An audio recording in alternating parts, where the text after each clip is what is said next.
अस्सलामुअलैकुम, good morning Pakistan. एक और सुबह में आप सभी को खुश आमदीद। मैं हूं हाफिज नजमो साकिब और मेरे साथ हैं हलीमा जुल्फिकार जी। उम्मीद करते हैं आप लोग खैरियत से होंगे। आज का जो हमारा शो है वो स्पेशल डेडिकेटेड है फ्लड विक्टिम्स के हवाले से, क्योंकि हम लोगों ने जो ट्रांसमिशन की थी उसमें भी आप सब लोग हमारे शाना बशाना थे, साथ थे, डोनेशंस का सिलसिला जारी था।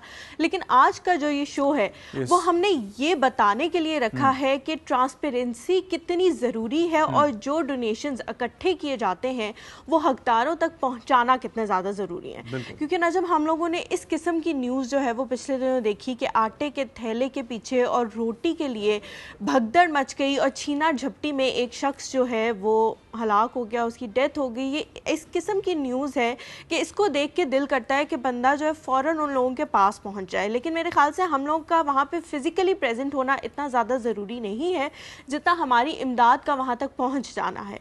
हम लोग देख रहे हैं कि हर तबका, हर इंसान, चाहे वो बाहर मुल्क में बैठा हुआ हो, पाकिस्तान में हो, फॉरेनर्स हो, फॉरेनर सेलिब्रिटीज़ हो, जिस इंसान को भी देखें वो इस वक्त में पाकिस्तान की मदद करने की भरपूर कोशिश कर रहा है।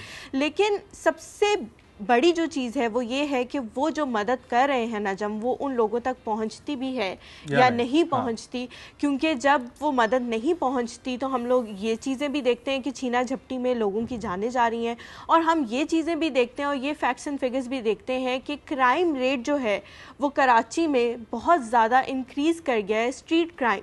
क्योंकि वहाँ से जो फ्लड इफेक्टीज आ रहे हैं और उन्हें अपने लिए खाने पीने के लिए, अपने घर वालों के लिए चीज़ें नहीं मिल रही, तो वो फिर मजबूर हो रहे हैं इस तरह की चीज़ें करने में। ट्रू।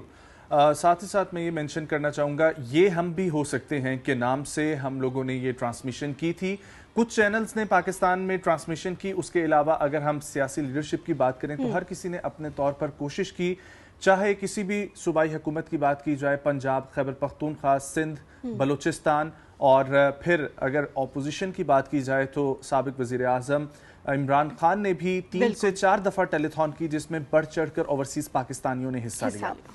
यकीनी तौर पर हम लोग ये अगर सोचें कि जो हमारी ट्रांसमिशन का थीम था, जो टाइटल लाइन थी, ये हम भी हो सकते हैं, तो उसी पर हमने उस दिन भी बहस की जिस दिन ट्रांसमिशन थी, उससे पहले भी प्रोग्राम किया, और आज भी हम ये बात करेंगे कि हमें इस चीज से गाफिल नहीं होना। हमें ये सबक हासिल करना है कि 1950, 1992, 1997, 2010, 2020 ये पाकिस्तान में सैलाब के साल रहे हैं और बहुत डेडली किस्म का फ्लड था। और अभी भी सिचुएशन ये है कि 60% हमारी तमाम की तमाम लैंड इस वक्त पानी की जद में है। ट्रिब्यूट पेश करने के लिए क्रिकेट मैचेस जो हुए उन पे भी जो किट्स बनाई गई थी वो ब्लू कलर की थी, जो वाटर को रिप्रेजेंट कर रही थी, और कहीं कहीं पर ग्रीन लाइन हमारे ग्रीन एरिया या क्लियर एरिया को रिप्रेजेंट कर रही थी। ओमान से तीसरी परवाज भी पहुंच चुकी है मदद के लिए। इसके अलावा हमारे जितने भी दोस्त ममालिक हैं, जितने भी पड़ोसी ममालिक हैं, वो सब बढ़ चढ़कर मदद के लिए ताउन कर रहे हैं। लेकिन यहाँ पर वही सवाल जिसको हलीमा ने उठाया, और सवाल ये है कि ट्रांसपेरेंसी कितनी जरूरी है। हमारे यहाँ पर इदारा बन चुका है फ्लड रिस्पांस यूनिट के नाम से, जो इस वक्त अपनी भरपूर कोशिश कर रहा है कि फ्लड इफेक्टिव्स को मूव किया जाए साफ सुथरे माहौल में, क्योंकि पाकिस्तान में इस वक्त डेंगी हलीमा बहुत ज्यादा सर उठा रहा है, और डेंगी की वजह से अमवात का सिलसिला भी शुरू हो चुका है। ड्राइंग रूम सिटीज की बात की जाए तो वहां पर भी डेंगू के केसेस आ रहे हैं। तो आप उन एरियाज को तसव्वुर करें जहां पर सिर्फ और सिर्फ इस वक्त पानी है और लोग जानवरों की तरह मर रहे हैं, तो जानवरों की क्या हालत होगी? बिल्कुल, आपने यही बात की नजम कि लोग जानवरों की तरह मर रहे हैं, तो जानवरों के बारे में फिर बात करनी तो फिर बहुत दूर की बात रह जाती है। हालांकि आगे आगे जाके हम लोगों को पता लगेगा, जब दूध की किल्लत होना शुरू होगी, जब गोश्त की किल्लत होना शुरू होगी, क्योंकि पाकिस्तान की एक बहुत बड़ी आबादी जो है वो इन चीज़ों का इस्तेमाल बहुत ज़्यादा करती है, और हमारे मजहब में भी ये चीज़ें हैं, तो हम लोग जो है वो बहुत खुशी से इन चीज़ों का इस्तेमाल करते हैं अपने खाने पीने में, खुराक में। तो जब उस तरह की चीज़ों की कमी होना शुरू होगी तो हमें और ज़्यादा अंदाज़ा होगा कि हमें जो डैमेज है वो कितना ज़्यादा हुआ है। और जिस तरह आपने पानी की बात की, डेंगू की बात की, मतलब लिटरली मैं जब वीडियोस देखती हूँ तो उसमें देखती हूँ कि एक छोटी सी जगह है खुश्क, जहाँ पे लोग खड़े हुए हैं, उनके इर्द गिर्द पानी मौजूद है हर जगह पे, लेकिन वो फिर भी प्यासे हैं, उनकी हलक जो है वो खुश्क है, क्योंकि वो पानी जाहिर है वो पीने के काबिल पानी तो नहीं है, वो गंदा पानी है। इर्द गिर्द हर जगह पानी मौजूद है, जहाँ तक नजर जा रही है वहाँ तक पानी है, लेकिन फिर भी उनके गले जो हैं खुश्क हैं। उनको तर करने के लिए वो आसमान की तरफ देख रहे हैं कि या अल्लाह किसी की मदद भेज दे, कोई गैबी मदद भेज दे। अल्लाह ताला जो है वो गैबी मदद हमारे इंसानों के ज़रिए ही भेजता है, और अब जो है वो वसीला इंसान ही है, तो इंसानों को जो है बढ़ चढ़ के उनकी मदद करनी चाहिए। मदद की जहाँ तक हम बात करें, जिस तरह नजम ने भी कहा कि जब हमारे मैचेस हुए उनमें भी रिप्रेजेंट किया गया, पीछे जो नंबर्स लिखे गए थे किट पे वो भी आधे से ज़्यादा जो है वो पानी की जद में थे। ये एक मैसेज दिया जा रहा था इंटरनेशनल मीडिया को, इंटरनेशनली जो लोग वो मैचेस देख रहे थे उनको, कि पाकिस्तान इस वक्त कितना जो है पानी में डूबा हुआ है उन नंबर्स के जरिए। और भी नजम हमने मैच के दौरान देखा कि काफ़ी ज़्यादा ऐसे निजी बैंक और फास्ट फूड्स की जो चेन थी उन्होंने एक तरह से अपनी तरफ से कॉन्ट्रीब्यूशन दिया हुआ था। उन्होंने एक तरह से लोगों को वहां पे भी एक मैसेज देने की कोशिश की हुई थी कि पाकिस्तान को इस वक्त कितनी आपकी हेल्प की जरूरत है। एक छक्के पे जैसा कि कहा जा रहा था कि जी $1000 जो है डोनेट किए जाएंगे, एक विकेट पे कहा जा रहा था फास्ट फूड की चेन की तरफ से कि जी $1000 जो है वो डोनेट किए जाएंगे। तो अगर देखा जाए तो इस वक्त जैसे मैंने पहले भी कहा कि हर कोई बढ़ चढ़ के हिस्सा लेने की कोशिश कर रहा है और पाकिस्तान को इस मुश्किल वक्त से निकालने की कोशिश। और यहाँ पर मैं कुछ फैक्ट्स बताना चाहूंगा कि अब तक NFCR की रिपोर्ट के मुताबिक गुज़िश्ता 24 घंटों में एक परवाज के जरिए 2 टन अशियाए खुरोनोश तकसीम की गई हैं। इसके अलावा अब तक टोटल जो चीजें तकसीम हो चुकी हैं वो 10,309 टन गजाई, 1,746 टन जरूरी अशिया, 1 करोड़ से जायद मुख्तलिफ अद्वियात जमा हुई हैं। उनमें से 10,175 टन गजाई, 1,732 टन दीगर अशिया जमा की गई। तिब्बी कैंपों में 5,66,000 से जायद अफराद का इलाज किया जा चुका है। इसके अलावा 15,565 अफराद को महफूज मकामात पर मुंतकिल किया जा चुका है। 42 मेडिकल कैंपों में 89,989 मरीजों का इलाज किया गया है। और पाक फ़िज़ाइया हो, पाक बहरिया हो या पाक आर्मी हो, तीनों की जानिब से कैंप्स मुख्तलिफ एरियाज में लगाए गए हैं। आर्मी चीफ ने भी विजिट किया, वज़ीर आज़म भी विजिट कर रहे हैं। वज़ीर आज़म ने अपनी यूनाइटेड नेशन जनरल असम्बली के खिताब में भी इस बात को बावर करवाया कि ये वक्त पाकिस्तान पर मुश्किल चल रहा है, लेकिन वो वक्त दूर नहीं कि अगर इस पर तवज्जो ना दी गई, क्योंकि ये कार्बन प्रिंट्स उन तमाम डेवलप्ड कंट्रीज की क्रिएट किए गए हैं जिनको इस वक्त अंडर डेवलप या डेवलपिंग नेशंस की मदद करनी चाहिए, क्योंकि जितनी भी अंडर डेवलप और डेवलपिंग नेशंस हैं वो डेवलप्ड नेशन को ही फॉलो कर रही होती हैं। तो उन डेवलप्ड नेशन को जरा सोचना चाहिए कि जो तमाम ऐसे ममालिक हैं जिन पर पहले से ही कर्जा चढ़ा हुआ है, पहले से ही ऐसे ममालिक जो पुअर कंट्रीज तस्वुर किए जाते हैं, और वहाँ पर अगर इस किस्म की सिचुएशन आ जाए तो कितना मुश्किल हो जाता है एक कंट्री के निज़ाम को चलाना, एक मुल्क के अंदर सर्वाइव करना। इसी के ऊपर आज हम लोग बात करेंगे। और साथ ही हमारे साथ जो ऑर्गेनाइजेशंस मौजूद थी, जिनमें अल खिदमत फाउंडेशन, जिसमें बैतुस्सलाम, और कोयटा से भी हमारे साथ एक ऑर्गेनाइजेशन मौजूद थी, JDC बहुत अच्छा काम कर रही है, वो भी हमारे साथ थे। तो उनको कितनी रकम जो है वो पहुंची, लगभग 2 करोड़ की हम लोगों ने फ्लड ये हम भी हो सकते हैं कि ट्रांसमिशन में डोनेशंस जमा किए थे। उन तमाम हजरात का बहुत बहुत शुक्रिया जिन्होंने इसको पॉसिबल बनाया, और अल्लाह का शुक्रिया कि जिस तरीके से अल्लाह ने हमें ताकत दी कि हम भी इसमें अपना हिस्सा डाल सकें। एक छोटा सा ब्रेक शामिल करेंगे और फिर उसके बाद जब हम वापस आएंगे और हमारे साथ गेस्ट हम लोग ये भी आप लोगों को बताएंगे कि इस ट्रांसपेरेंसी के मुताबिक हमने कितनी रकम किस फाउंडेशन या किस ऑर्गेनाइजेशन को तकसीम की। कहीं मत जाइएगा, हमारे साथ रहिए।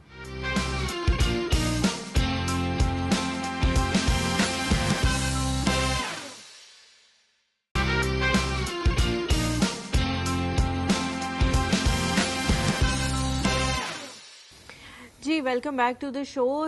कैम फाउंडेशन और टीवी नेटवर्क और फैसल टाउन ने मुश्तरका तौर पे जिस डोनेशन का एहतमाम किया था वो काफ़ी ज़्यादा सक्सेसफुल रही माशाल्लाह से, और हमने उसमें जितनी भी इमदाद जमा की लोगों की तरफ से आज उसके बारे में बात होगी। और नजम कुछ और चीज़ों के बारे में बात करनी जिन पे ज़रूरी है उन पे भी आज के शो में हम बात करेंगे कि ये चीज़ें तो अब होती रहेंगी। क्लाइमेट चेंज जिस तरह से हो रहा है, क्लाइमेट चेंज पे भी बात करने की ज़रूरत है और ये चीज़ें होती रहेंगी। तो अल्टीमेट सॉल्यूशन इनका क्या है? क्या हम हमेशा इसी तरह की फ़ंड रेजिंग कैंपेन्स करके उन लोगों का साथ देंगे या फिर हुकूमती लेवल पे और ऑर्गेनाइजेशन लेवल पे कुछ इस तरह के इक़दाम उठाए जाएंगे जिससे इस तरह की आफात से जो है वो बचा जाए? और मीडिया का इसमें क्या रोल होना चाहिए अवेयरनेस क्रिएट करने के हवाले से? और इस तरह की और भी काफ़ी सारे मसले मसाइल हैं जो मेरे ख्याल से इस प्लेटफॉर्म से हमें बात करने की काफ़ी ज़्यादा ज़रूरत है। बिल्कुल।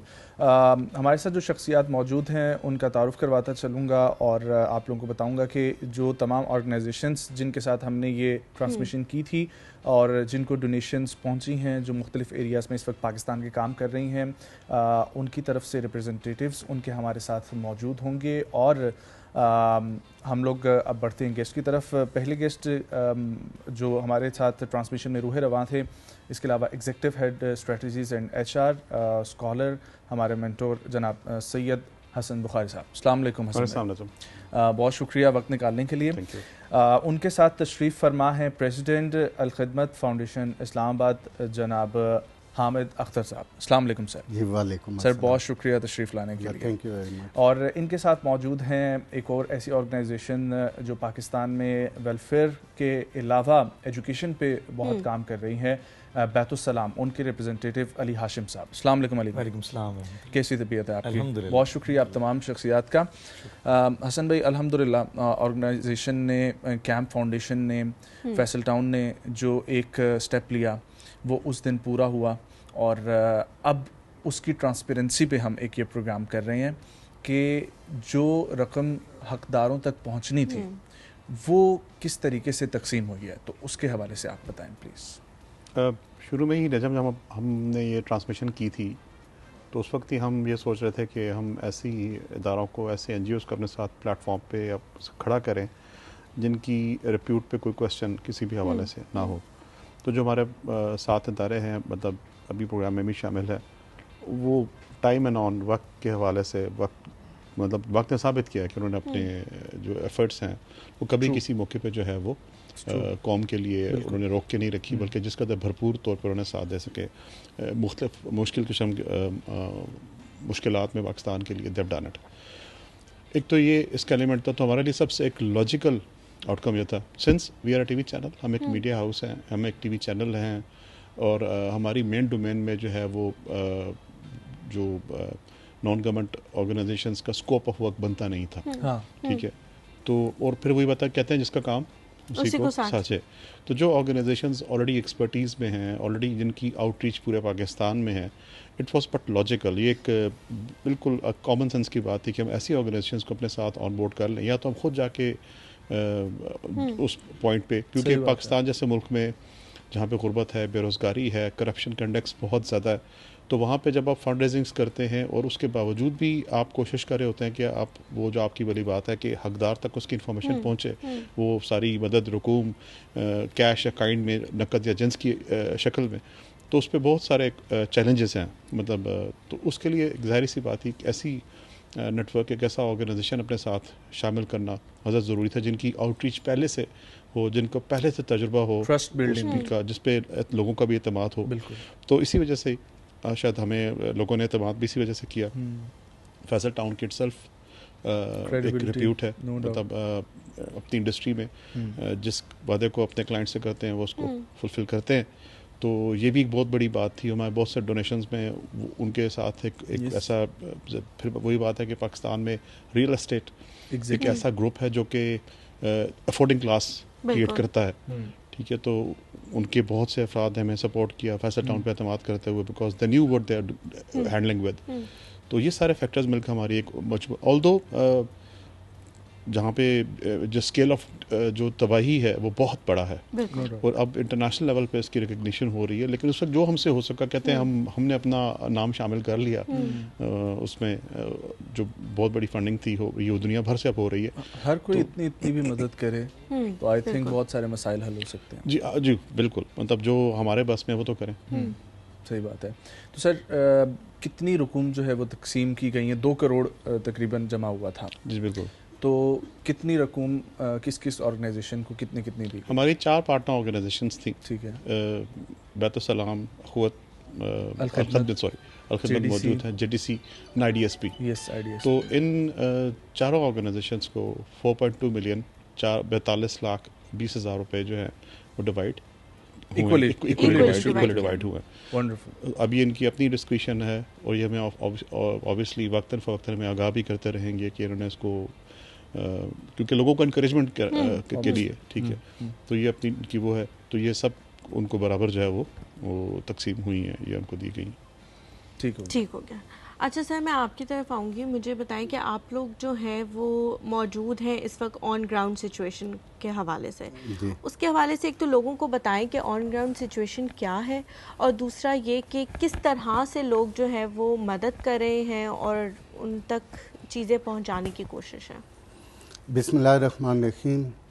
मैं सबसे पहले तो कैंप फाउंडेशन और TV, फैसल टाउन के रहायशी और उसकी इंतज़ामिया, उसका शुक्रगुज़ार हूँ कि उन्होंने ना सिर्फ इस हवाले से इस चैनल के ज़रिए लोगों को अवेयरनेस दी, बल्कि बाकायदा टेलीथॉन के ज़रिए फ़ंड रेजिंग भी की, और जिसमें मैं शामिल था। और मैंने देखा कि मुल्क भर से बहुत से अफराद रब्ता भी कर रहे थे, और ख़ुसूसन फैसल टाउन के रहायशी, उनका एक मेजर कंट्रीब्यूशन था। अभी इन्होंने फरमाया, देखें जो भी स्पोर्ट होती है उसमें ये मैटर नहीं करता कि उसका मैग्नीट्यूड क्या है, ये एक गुड जेस्चर भी होता है और अपनी तरफ से कोशिश होती है, और कतरा कतरा मिलके दरिया बनता है। इस हवाले से इस वक्त जो सिचुएशन है कि हम अलखिदमत के हवाले से बात करें तो रेस्क्यू के मरले के बाद रिलीफ का मरला चल रहा है। ठीक है। इस मरले में हमने बाकायदा जो कैंप बनाए हैं, टेंट सिटीज़ बनाई हुई हैं, उसमें उनको रहाइश के साथ खुराक और उनकी जो दूसरी ज़रूरियात है, मसलन तिबी ज़रूरियात, मसाजिद भी हैं, और फिर वहाँ टेंट स्कूल भी कायम है कि जो बच्चे हैं उनका वक्त ज़ाया ना हो। तो ये सारे इस वक्त जो मराइल हैं उनमें से गुज़र रहे हैं, लेकिन असल मरला इसके बाद शुरू होना है, वो है रिहेबिलिटेशन का, कि उनको नॉर्मल लाइफ की तरफ किस तरह लेके आया जाए। उसके लिए ऑलरेडी प्लानिंग हो रही है, लेकिन इस रिलीफ के मरले में भी बहुत सी दुश्वार घाटियाँ हैं जिसको हम अबूर करने की कोशिश कर रहे हैं। पिछले प्रोग्राम में मैंने जिक्र किया था कि लाखों ख़वातीन ऐसी हैं जो प्रेग्नेंट हैं, और इसी महीने 75,000 ख़वातीन ऐसी हैं जिनकी डिलीवरीज होनी है, और जो हमारे नॉर्मल मेडिकल कैंप है उनमें नॉर्मल ट्रीटमेंट तो हो सकती है, लेकिन इसके लिए तो स्पेशल अरेंजमेंट की ज़रूरत थी। और उस वक्त मैंने जिक्र किया था कि हम कर भी रहे हैं, तो अल्हम्दुलिल्लाह आज मैं अल्लाह ताला का शुक्र अदा करते हुए आपको आगाह करता हूँ कि हमने मोबाइल हॉस्पिटल बनाए हैं, जिसमें 3 तो ऑलरेडी जाफराबाद और सिंध और मुख्तलिफ मकामात पे जा चुके हैं, और 12 जो मेडिकल हॉस्पिटल हैं वो आलमोस्ट तैयार हैं और अगली चंद दिनों में रवाना हो जाएंगे इंशाअल्लाह। और इन हॉस्पिटल में बाकायदा जितनी भी एक ज़रूरियात हो सकती हैं इस हवाले से मौजूद हैं, अल्ट्रासाउंड, मेडिकल फैसिलिटी, ये सब उसमें मौजूद है। ये दरअसल हमने एक स्पेशल प्रोजेक्ट लॉन्च किया है, माँ महफूज ख़ानदान महफूज, तो इसके तहत कर रहे हैं। इसके अलावा जो करीबी हमारे हॉस्पिटल हैं वो भी सपोर्ट दे रहे हैं। इस सिलसिले में हमने जो कंट्रोल रूम बनाया है वो सक्खर में बनाया है। अच्छा। तो जो भी मेडिसिन्स हमें मिल रही हैं सक्खर और फिर आगे, और इनको जो कंट्रोल किया जा रहा है मोबाइल हॉस्पिटल को, वो सक्खर से किया जा रहा है। अच्छा, इसी दौरान इसी और एक को खड़ा हो गया, वो ये था कि बड़े पैमाने पे सांप निकल आए, जिसकी वजह से सांप के काटने के बहुत ज़्यादा केसेस आने शुरू हो गए। इस सिलसिले में हमने वैक्सीन के लिए बड़ी स्ट्रगल की, और एक माकूल मकदार में तो हमने अरेंज भी कर ली, लेकिन इसकी मज़ीद बहुत ज़रूरत है। सही बात है। तो ये सारी एक्टिविटीज़ इस वक्त जारी हैं। तो हमें सब इस वक्त ऑल ओवर पाकिस्तान में अलखिदमत एक्टिव है। जी बिल्कुल, मैंने अर्ज़ किया है कि हमारे 151 अज़ला में बाकायदा सेटअप है, और जिस तरह पहले भी जिक्र किया था कि जब भी डिज़ास्टर होता है तो हमारे जो करीबी इलाके के वॉलंटियर होते हैं वो काम शुरू कर देते हैं, फिर हमारे रिस्पांस सेंटर उनको बाकी सपोर्ट देना शुरू कर देते हैं। तो इस वक्त 50,000 हमारे जो वॉलंटियर हैं वो बाकायदा फील्ड में हैं, कुछ कैंप मैनेजमेंट में हैं, कुछ बाकी इससे एसोसिएटेड फैसिलिटीज़ का अरेंजमेंट कर रहे हैं, कुछ मेडिकल शोबे के साथ मुंसलिक हैं। अच्छा, एक और चीज़ मैं मेंशन करना चाहूँगा कि साफ़ पानी आम हालात में भी बड़ा मसला होता है और इन हालात में तो ये एक बहुत बड़ा मसला है। और क्योंकि इस साफ़ पानी की अदम मौजूदगी से बहुत सारी बीमारियां भी जन्म लेती हैं। बिल्कुल। अच्छा, फिर जो पानी रुका हुआ है उसकी वजह से डेंगू के मसाइल का भी अभी हमें सामना करना पड़ रहा है और इस हवाले से भी मच्छरदानियाँ और दूसरी जो इस हवाले से इकदाम हो सकते हैं वो किए गए हैं। लेकिन साफ़ पानी के हवाले से जो पहले हम टैंकर्स और ये अरेंजमेंट्स की हुई थी, अब हमने मोबाइल आरओ प्लांट बनाए हैं। मोबाइल आरओ प्लांट और वो बहुत सारे इलाकों में पहुंच भी गए हैं कि साफ़ पानी करके। और इसके अलावा कुछ ऐसे इदारों ने हमारे साथ सपोर्ट भी किया है कुछ केमिकल्स के हवाले से कि पानी को साफ़ किया जा सके। जी। तो लेकिन जो आरओ प्लांट है ये एक नया तजुर्बा था। वैसे तो हमारा फिक्स प्लांट होते हैं लेकिन इनको रन करने के लिए एक्सपर्टीज़ और ये।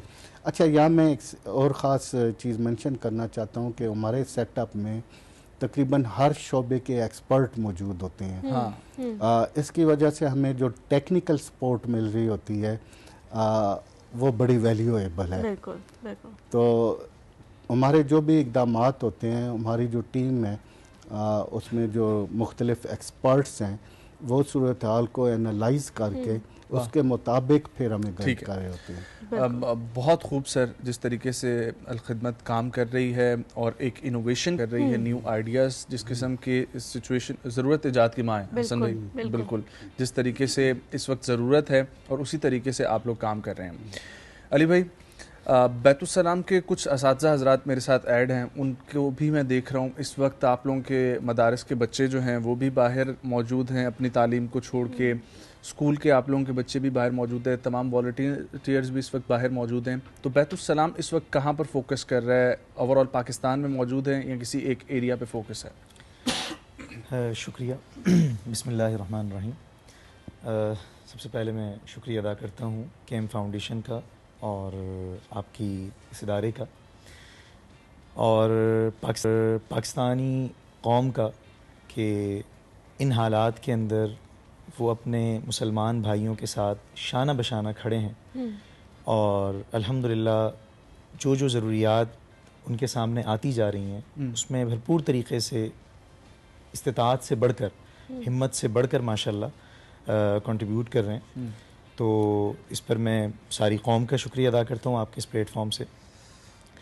बाकी जहाँ तक आपने बैतुस्सलाम की खिदमात के हवाले से पूछा, तो अल्हम्दुलिल्लाह बैतुस्सलाम इस वक्त पूरे पाकिस्तान में जहाँ जहाँ हालात मुतासिर हैं, जहाँ जहाँ सैलाब की तबाहकारियाँ हैं, वहाँ अल्हम्दुलिल्लाह बैतुस्सलाम मुख्तलिफ़ चीज़ों के अंदर माशाल्लाह लोगों को रिलीफ वर्क के ज़रिए से अल्हम्दुलिल्लाह ताउन कर रहा है। बैतुस्सलाम स्पेशली कोहिस्तान के इलाके के अंदर, इसी तरीके से चारसद्दा के इलाके के अंदर, टांग के इलाके के अंदर, सवात के मुख्तलिफ़ एरियाज़ में, इसी तरीके से सिंध के मुख्तलिफ़ एरियाज़ में, इसमें स्पेशली राजनपुर और नवाबशाह वग़ैरह ये इलाके, और इसी तरीके से अंदरून पंजाब के इलाके, इन तमाम इलाक़ों के अंदर अल्हम्दुलिल्लाह बड़ी मतलब मौसर अंदाज़ में बैतुस्सलाम खिदमात अंजाम दे रहा है। अब तक अल्हम्दुलिल्लाह जो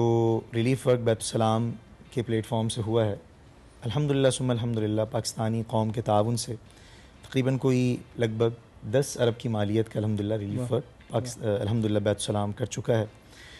प्लस जो रिहेबिलिटेशन की बात चल रही है जी, तो इस हवाले से बैतुस्सलाम अल्हम्दुलिल्लाह एक प्रोग्राम लॉन्च कर चुका है। उस प्रोग्राम का नाम है बहाल पाकिस्तान। और अल्हम्दुलिल्लाह इस सिलसिले में जो पहली अचीवमेंट बैतुस्सलाम की रही है वो तुर्क आफाद यानी तुर्क जो NDMA हैं उसके साथ मिलकर और इसी तरीके से एयर फोर्सेस के साथ मिलकर अल्हम्दुलिल्लाह हज़ारों लोगों के लिए टेंट बस्ती अल्हम्दुलिल्लाह बैतुल-सलाम ने फुलाड़ी, ये जाम शोरो के अंदर एक इलाका है, वहाँ पे अल्हम्दुलिल्लाह कायम की है, जिसमें स्कूल्स भी हैं, मसाजिद भी हैं और अल्हम्दुलिल्लाह मेडिकल ट्रीटमेंट के लिए मुख्तलिफ़ कैंप्स भी हैं, जो कि अल्हम्दुलिल्लाह इसी गुज़िश्ता इतवार को अल्हम्दुलिल्लाह कायम की गई और अल्हम्दुलिल्लाह वो एक्टिव हो गई है। प्लस और ये बहाल पाकिस्तान के हवाले से मैं थोड़ा सा मज़ीद ये अर्ज़ करूँगा कि बहुत सिंपल मेंबरशिप बैतुल-सलाम ने जो है वो इंट्रोड्यूस करवाई है। हर आम आदमी इसका हिस्सा बन सकता है, इस बहाल पाकिस्तान प्रोग्राम का हिस्सा बन सकता है। मंथली 1000 रुपये देने हैं, मेंबरशिप आपको मिल जाती है और ईयरली जो है वो 12,000 है। प्लस ये है कि ओवरसीज़ के लिए जो मंथली है वो $10 हैं और ईयरली जो है वो $120 है। अच्छा, हाँ जी, आपने तुर्की का भी जिक्र किया, तो वो और उनका और पाकिस्तान का जो जॉइंट वेंचर है उसके हवाले से भी ज़रा बताएं कि और क्या है और वो क्या काम। क्योंकि हम आप लोगों के वॉलंटियर्स देख रहे हैं, फुटेजेस भी इस वक्त जो चल रही हैं, तो वो रिलीफ वर्क जो दोनों कंट्रीज मिलकर कर रहे हैं उसमें आप लोग तीसरा ब्रिज के तौर पर शामिल हैं। जी बिल्कुल ऐसा ही है अल्हम्दुलिल्लाह। जैसे मैंने अर्ज़ किया कि स्पेशली जो अभी टेंट सिटी कायम हुआ है, तैयब रजब उर्दुगान टेंट सिटी, तो इसमें अल्हम्दुलिल्लाह हम आफात के साथ हमने मिलकर काम किया है। अच्छा। इसी तरीके से मुख्तलिफ़ जगहों पर हमारे मेडिकल कैंप्स लगे हैं, वो भी तुर्की के मुख्तलिफ़ इदारों के साथ अल्हम्दुलिल्लाह मिलकर मुख्तलिफ़ मेडिकल कैंप्स लगाए गए हैं और आगे भी मुख्तलिफ़ मंसूबे हैं जो इंशाअल्लाह ताला तुर्क हुकूमत के साथ मिलकर हमने इंशाअल्लाह ताला करने हैं। और ये तुर्की के साथ अल्हम्दुलिल्लाह हमारा रिलेशन काफ़ी पुराना है, किसी तारुफ का मोहताज नहीं अल्हम्दुलिल्लाह, आप हज़रात के सामने है। पता है अल्हम्दुलिल्लाह। हसन भाई, अल्हम्दुलिल्लाह जिस अल-खिदमत फाउंडेशन बैतुल-सलाम, उसी तरीके से हमारी दो ऑर्गेनाइजेशंस जो और हमारे साथ शामिल होंगी वो भी यकीनी तौर पर इसी तरीके से काम कर रही हैं। मुश्किलात को भांपते हुए उनके मुताबिक उसका हल निकालना बहुत ज़रूरी होता है, लेकिन यहाँ पर ये भी हमारी आवाम को समझाएं कि कितना ज़रूरी है कि आप लोग अगर किसी को पैसे दे रहे हैं या किसी की मदद करना चाहते हैं तो पहले ये ज़रा ट्रांसपेरेंसी कर लें। हमने तो की अपने तहत, लेकिन आप लोग भी जिसको दे रहे हैं उसके बारे में एक दफ़ा पता कर लें कि ये हक जो है वो हकदार तक पहुँचेगा भी या नहीं। जी, अगेन जिस तरह से पाकिस्तान हम जिस सोशो इकनॉमिक हालात का शिकार है, थर्ड वर्ल्ड है, और जब हम थोड़ा सा कुछ उठने लगते हैं तो कोई ना कोई कुदरती आफत और कभी हमारी मिसमैनेजमेंट जो उसके ऊपर एक चेरी ऑन द केक का काम देती है, तो इन हालात में ये और भी इम्पॉर्टेंट हो जाता है कि हम जो इस तरह की सर्विसेज दे रहे हैं, हम इस तरह की कंट्रीब्यूशंस कर रहे हैं, इस तरह की जो हम रकूम इमदाद की शक्ल में दे रहे हैं, उसकी हम प्रॉपर तहकीक ज़रूर करें, क्योंकि मकसद सिर्फ अपनी जेब से निकालना नहीं है। कुछ अहादीस ऐसी हैं जिनका मफहूम कुछ ऐसा है कि ज़कात भी तब तक कबूल नहीं होती जब तक वो अपने मुस्तहिक़ अफराद के हाथ में ना पहुँच जाए। क्या बात है? तो इसका मतलब ये है कि हम पे ये वाजिब है कि हम इंश्योर करें कि वाकई जो हमने जिस नीयत से अल्लाह की राह में अपने मुसलमान भाइयों के लिए, अपने पाकिस्तानी भाइयों के लिए, रिगार्डलेस ऑफ रिलीजन, सैलाब तो नहीं देखता कि कोई शख्स हिंदू है, मुसलमान है, क्रिश्चियन है, ना कोरोना, इंसानियत के नाम पे हम मतलब ये काम, हमारी इसका थीम यही था कि ये हम भी हो सकते हैं रिगार्डलेस ऑफ कोई शख्स रंग नस्ल की कैद के बगैर। तो हम जब उनके लिए कोई एक कदम उठाएं, स्टेप उठाएं, तो इस बात की इंश्योरिटी भी करें कि वो वाकई जो हमारा कदम है वो अपनी तकमील तक पहुंच रहा है कि नहीं पहुंच रहा। और उन ऑर्गेनाइजेशंस के लिए आप उनकी वेबसाइट्स देखें, उनका प्रीवियस काम देख लें, उनकी डॉक्यूमेंटेशंस देख लें। वो ऑर्गेनाइजेशंस जो आपको बहुत अरसे से नज़र नहीं आई, अचानक की होती है, हमेशा कुछ घोस्ट ऑर्गेनाइजेशंस अपीयर हो जाती हैं, उनके ऊपर आप निगाह रखें कि वाकई जो है वो कुछ है। वही बात है, सारे लोग ही, सारे अदारे ही ख़राब नहीं हैं, एक बड़ी तादाद होती है जो वाकई उस वक्त उन हालात से मुतासर होकर आस्तीनें चढ़ा के काम करना शुरू कर देते हैं, जो एक्चुअली ग्राउंड वर्कर होते हैं। लेकिन बहरहाल जो भी आप हमसे हो सके, ख़ास तौर पे जो उन इलाकों में काम हो रहा है, ऑर्गेनाइजेशन जब अपनी अपनी रिपोर्टिंग्स बताती हैं, रिपोर्टिंग लाइन्स बताती हैं कि जी हम फ़लाँ फ़लाँ जगह पे काम कर रहे हैं, तो एक दो फ़ोन घुमाने से आपको पता लग सकता है कि फ़लाँ जगह पे वाकई उसके अफराद, उनके रिसोर्स सेंटर्स, उनके फ्लड सेंटर्स या उनके इमदादी सेंटर्स मौजूद भी हैं या नहीं हैं। अगर हैं तो वहाँ पे लेवल ऑफ एक्टिविटी किस तरह का हो रहा है, आया वही हो रहा है जो क्या दिखाया जा रहा है या फ़र्क है। तो ऐसे काफ़ी कॉमन सेंस आशारिये मौजूद हैं, इंडिकेटर्स मौजूद हैं कि अगर हम थोड़ा सा भी उन पर तवज्जो करें, क्योंकि हम लोग थोड़ी कैजुअल को हम लोग कहते हैं बस जेब से चला गया तो भी कि अल्लाह वारिस है, कोई बात नहीं कि ऐसा इशू नहीं है, लेकिन ये हम पे एक ऑब्लिगेशन है कि जी बिल्कुल। तो यहाँ पे ऑब्लिगेशन है ख़ासतौर पे इन हालात में, तो हम इसको ख़ास तौर पे ये देखें कि वाकई जो हम एफर्ट कर रहे हैं वो अपनी तकमील तक ज़रूर पहुँचे। आजकल सर ये भी देखा जा रहा है कि ट्रांसपेरेंसी के बारे में पता करना इतना मुश्किल कोई काम नहीं है। हमारे पास सोशल मीडिया और बहुत सारे ऐसे प्लेटफॉर्म मौजूद हैं जो बता देते हैं कि कौन काम कर रहा है। अच्छा सर, थोड़ा सा इस तरफ भी मैं आना चाहूँगी कि अब जो होना था वो तो हो गया, वो चीज़ें वापस नहीं आ सकती। उनकी क्या की फैक्टर्स थे कि हमारे साथ ये हुआ, और अब हमें क्या करना चाहिए उन लोगों की फलाह बहबूद के लिए और अपने आगे पाकिस्तान के मुस्तकबिल के लिए? एक ही सांस में 3-4 सवाल मौजूद हैं। देखिए, वो एक कहीं पढ़ रहा था, बल्कि हम जब वो शुरू में अपनी कंसल्टेंसी सीखते थे तो हमारे मेंटोर थे बताते थे कि 3 तरह के अफराद होते हैं। मुझे लगता है इसमें 3 इसके साथ ऐड करना चाहिए, 3 तरह की कौमें होती हैं, 3 तरह की। एक वो लोग हैं जिनको हम कहते हैं बेवकूफ़, नादान, अहमक, ठीक है, जो अपनी गलतियों से सबक नहीं सीखते। अफराद भी होते हैं, कौम भी होते हैं, इदारे भी होते हैं। और एक वो होते हैं जिनको हम कहते हैं अक्लमंद, जो कि अपनी गलतियों से सबक सीख लेते हैं। और एक होते हैं जो दाना, जो दूसरों की गलतियों से सबक सीखते हैं। तो हमने बारहा साबित किया कि हम ना दाना है ना अक्लमंद है। बस तीसरा लफ्ज़ मैं खुद इस्तेमाल नहीं करता अपनी कौम के लिए, क्योंकि हम अपनी गलतियों से सबक सीख नहीं रहे। हम it's a failure of planning. और ये प्लानिंग जो है वो मतलब आप तो अभी थोड़ी देर पहले जब प्रोग्राम स्टार्ट कर रहे थे 1950 से ये हर 10 साल बाद साइकिल रिपीट होता है। ठीक है, ये हमारी एनजीओज बेहतर बता सकते हैं कि मतलब क्योंकि क्योंकि एक साइकिल इस तरह का चलता है, वेदर साइकिल भी ऐसा चलता है। और पाकिस्तान में तो 2010 उसकी शिद्दत कभी कम कभी ज़्यादा, चूँकि इन आखिरी 10 सालों में ग्लोबल वार्मिंग का बहुत इफेक्ट हुआ तो वो शिद्दत उसकी अज़हद बढ़कर सामने आई। तो जब हो रहा है, पहली दफ़ा नहीं हो रहा, तो सवाल ये उठता है कि हमने उसके लिए प्लानिंग किया क्या। 3 लेवल की होती है। स्ट्रेटेजिक, जो कि नेशनल सतह पे होती है। मतलब मिसाल के तौर पे हमारे गांव के मोची ने, किसी हॉस्पिटल के डॉक्टर ने, किसी यूनिवर्सिटी के प्रोफेसर ने, मैंने और आपने वो फैसला नहीं करना। वो करेंगे वज़ीर आज़म, वो करेंगे हमारे वज़ीर आला, स्ट्रेटेजिक लेवल के हमारे करेंगे फाइनेंस मिनिस्टर्स। कि आप सबसे पहले तो ह्यूमैनिटेरियन असिस्टेंस के हवाले से या प्लानिंग के लिए आप फंड्स मुख्तस करें। और ये वक्त ने साबित किया कि शायद सबसे ज़्यादा जिस कौम को ज़रूरत होती है वो हेल्थ या एजुकेशन होती है ऑब्वियसली। तो हम और उस पे लिए हमने कभी कोई इफेक्टिव मौसर पॉलिसी रखी ही नहीं। पॉलिसी तो बात की बात, पहले पता है आपने स्ट्रेटेजिक डिसीजन करना होता है, दूर रस नताइज वाला। 10 साल की प्लानिंग, 20 साल की प्लानिंग, 30 साल की प्लानिंग, कि 10 साल के बाद 20 साल के बाद हमारे मुल्क में जब फ्लड्स होगा तब उनको कंट्रोल कर चुके होंगे या मिनिमाइज़ कर चुके होंगे। ऐसा कभी कोई डिसीजन मुझे नहीं सुनने में आया कि हो। तो स्ट्रेटेजिक लेवल की, फिर स्ट्रेटेजिक लेवल ही तय करता है कि आपने अपनी ह्यूमन रिसोर्स, मुल्क के ह्यूमन रिसोर्स को किस तरह से तैयार करना।